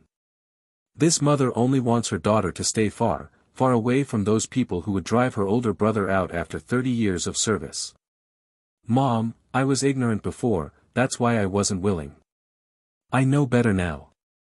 I'm a daughter of this Tian clan, I won't let anyone harm us or push us around. Tian Furen appears firm and calm despite the plea from her own mother. Sure enough, Yu Snowing couldn't say more as she stammered for a proper reply. You're too emotional. There is nothing wrong with what our daughter said. If she becomes the young lord's woman, then it will only bring our family endless benefit. What do you know as a simple woman? Tian Wind harshly lectures his own wife, not holding anything back in his tone. Before, this man would always keep himself from being too harsh towards his wife due to that brother-in-law, but he's no longer the Water clan's housekeeper, meaning he had no reason to be merciful and could do as he please. Come Furen, go inside and get a good rest. I'll think of other ways to get you into the Water clan. Giving his wife one final warning glare, the man leads his daughter inside by directing the girl along. Naturally, the cold reception didn't escape the lady's eye, which in part left Yu Snowing cold to the core as she watched the two closest kin she had slowly disappear from view. She wants to change things. Sadly, the woman also knows that without her older brother's support, her status within the Tian clan has diminished greatly. Compared with the chaos of the Tian clan, the Wen clan was also going through a turbulent time. Wen Fei had just returned from the hotel after suffering the humiliation when the door to her room got pushed open. Startled at first, she quickly regains her head and called out to the entering individual, "Pa." Bang! Wen Shan didn't greet her daughter like usual though, instead he slams the cell phone in his hand against the ground. He's livid and green all over in the face. Wen Fei, do you think this city is your back garden or something? Take a good look at the stuff you pulled at the hotel, it's all over social media already. Frame a child and then threaten the crowd? Get posted across the internet and become a meme? Wen Fei's first instinct was to freeze along the sofa and not make any movements. She knows it's too late to hide the matter and decides to keep that mouth shut lest she causes more trouble. Husband. Chai Moon had heard the loud commotion between her husband and daughter by now and decides to intervene. However, instead of defending her child like most mothers would in these cases, the woman actually ran over and slapped the lass across the face. Fei, what did I teach you over the years? I told you not to seek trouble or cause it, why won't you listen? Look how mad your pa is now. Staring up with tears streaking down those cheeks, Wen Fei quietly sobs as she replied, "Ma, I didn't mean to, but when I went to ask Bai Yi to help me get the antidote, that girl humiliated me and then kicked me out. I didn't dare to fight back, so I got angry and lost control when I yelled at that boy. Oh Fei, my poor child." Weeping in the face, Chai Moon moves closer and brings her daughter into a hug to showcase how pitiful they were in front of the man. Whether Bai Yi is good or bad, she's still Bai Yu's apprentice. No matter what you do, you shouldn't have gone to bother her. You are better than that, I know you are. Don't worry my Fei, your ma and pa here won't leave you like this and let you suffer in pain. Ma, based on what can that Bai Yi do that to me? If not for our family picking her off the streets and raising her, she would be dead long ago from starvation. Just because Bai Yen returned, she's got a backbone now. I can't accept this. I can't accept such a bad person stepping all over me when I did nothing wrong.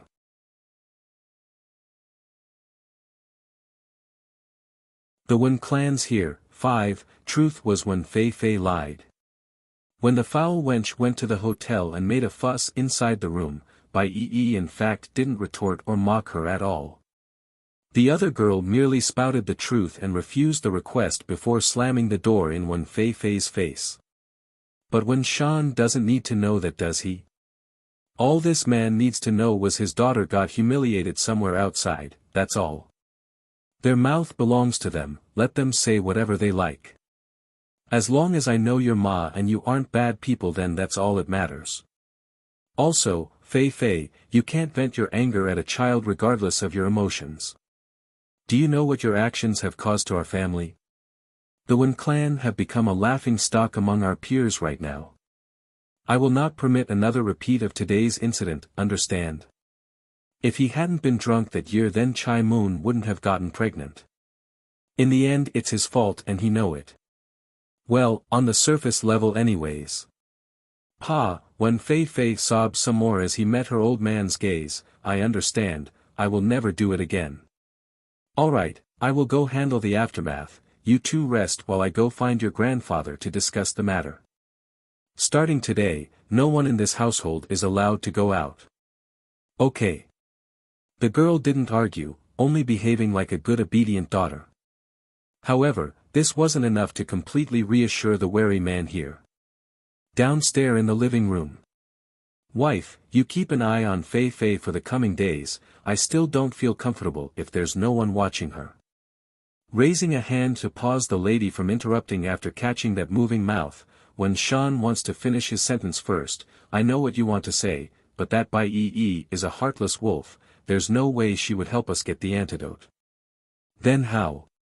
Chai Moon still appeared worried in the face, I understand. Don't worry, I will be sure to keep an eye on Fei Fei. I won't let her take a step outside our home. Pleased by the answer, when Sean nods and said nothing more before heading out the door. The military housing district. Inside the second floor of the Ling household's estate, Bai Yan casually places the paintbrush in her hand away after drawing a portrait of her boy. Cousin, when did you learn to paint like that? Nowadays everyone only does it on a notepad or laptop, is it Aunt Yu who taught you? Ling Lang was flabbergasted and surprised by how skilled Bai Yan was at the old art. With a faint smile on her lips, she hands the painting to Ling Lang without elaborating, don't be nosy. Here, this is my son's portrait, he is called Bai Xiachen. Hurry and go help me locate his whereabout. Taking it like a little dunt that he was, the handsome man was immediately taken aback by how lovely the little boy was in the picture. On top of that, he recognized that face. Cousin, coughing to clear his throat, do you ever go on the web? Web? It's Bai Yan's turn to be bewildered, what is that? Now the guy's got it. Ling Lang had his suspicion about his cousin being a hermit due to the nature of a martial clan's usual behavior. Now the reply from Bai Yan merely confirms it. Wait here, I'll go get my phone and show you. You're tuning into the Han Li's Wuxia Adventures YouTube channel. We're so grateful for your support and don't forget to subscribe to join us on this incredible journey through captivating stories. Your generosity through donations truly makes a world of difference, as it's the primary source of revenue that allows me to expand and enhance this channel for you. Thank you from the bottom of my heart for being a part of this adventure.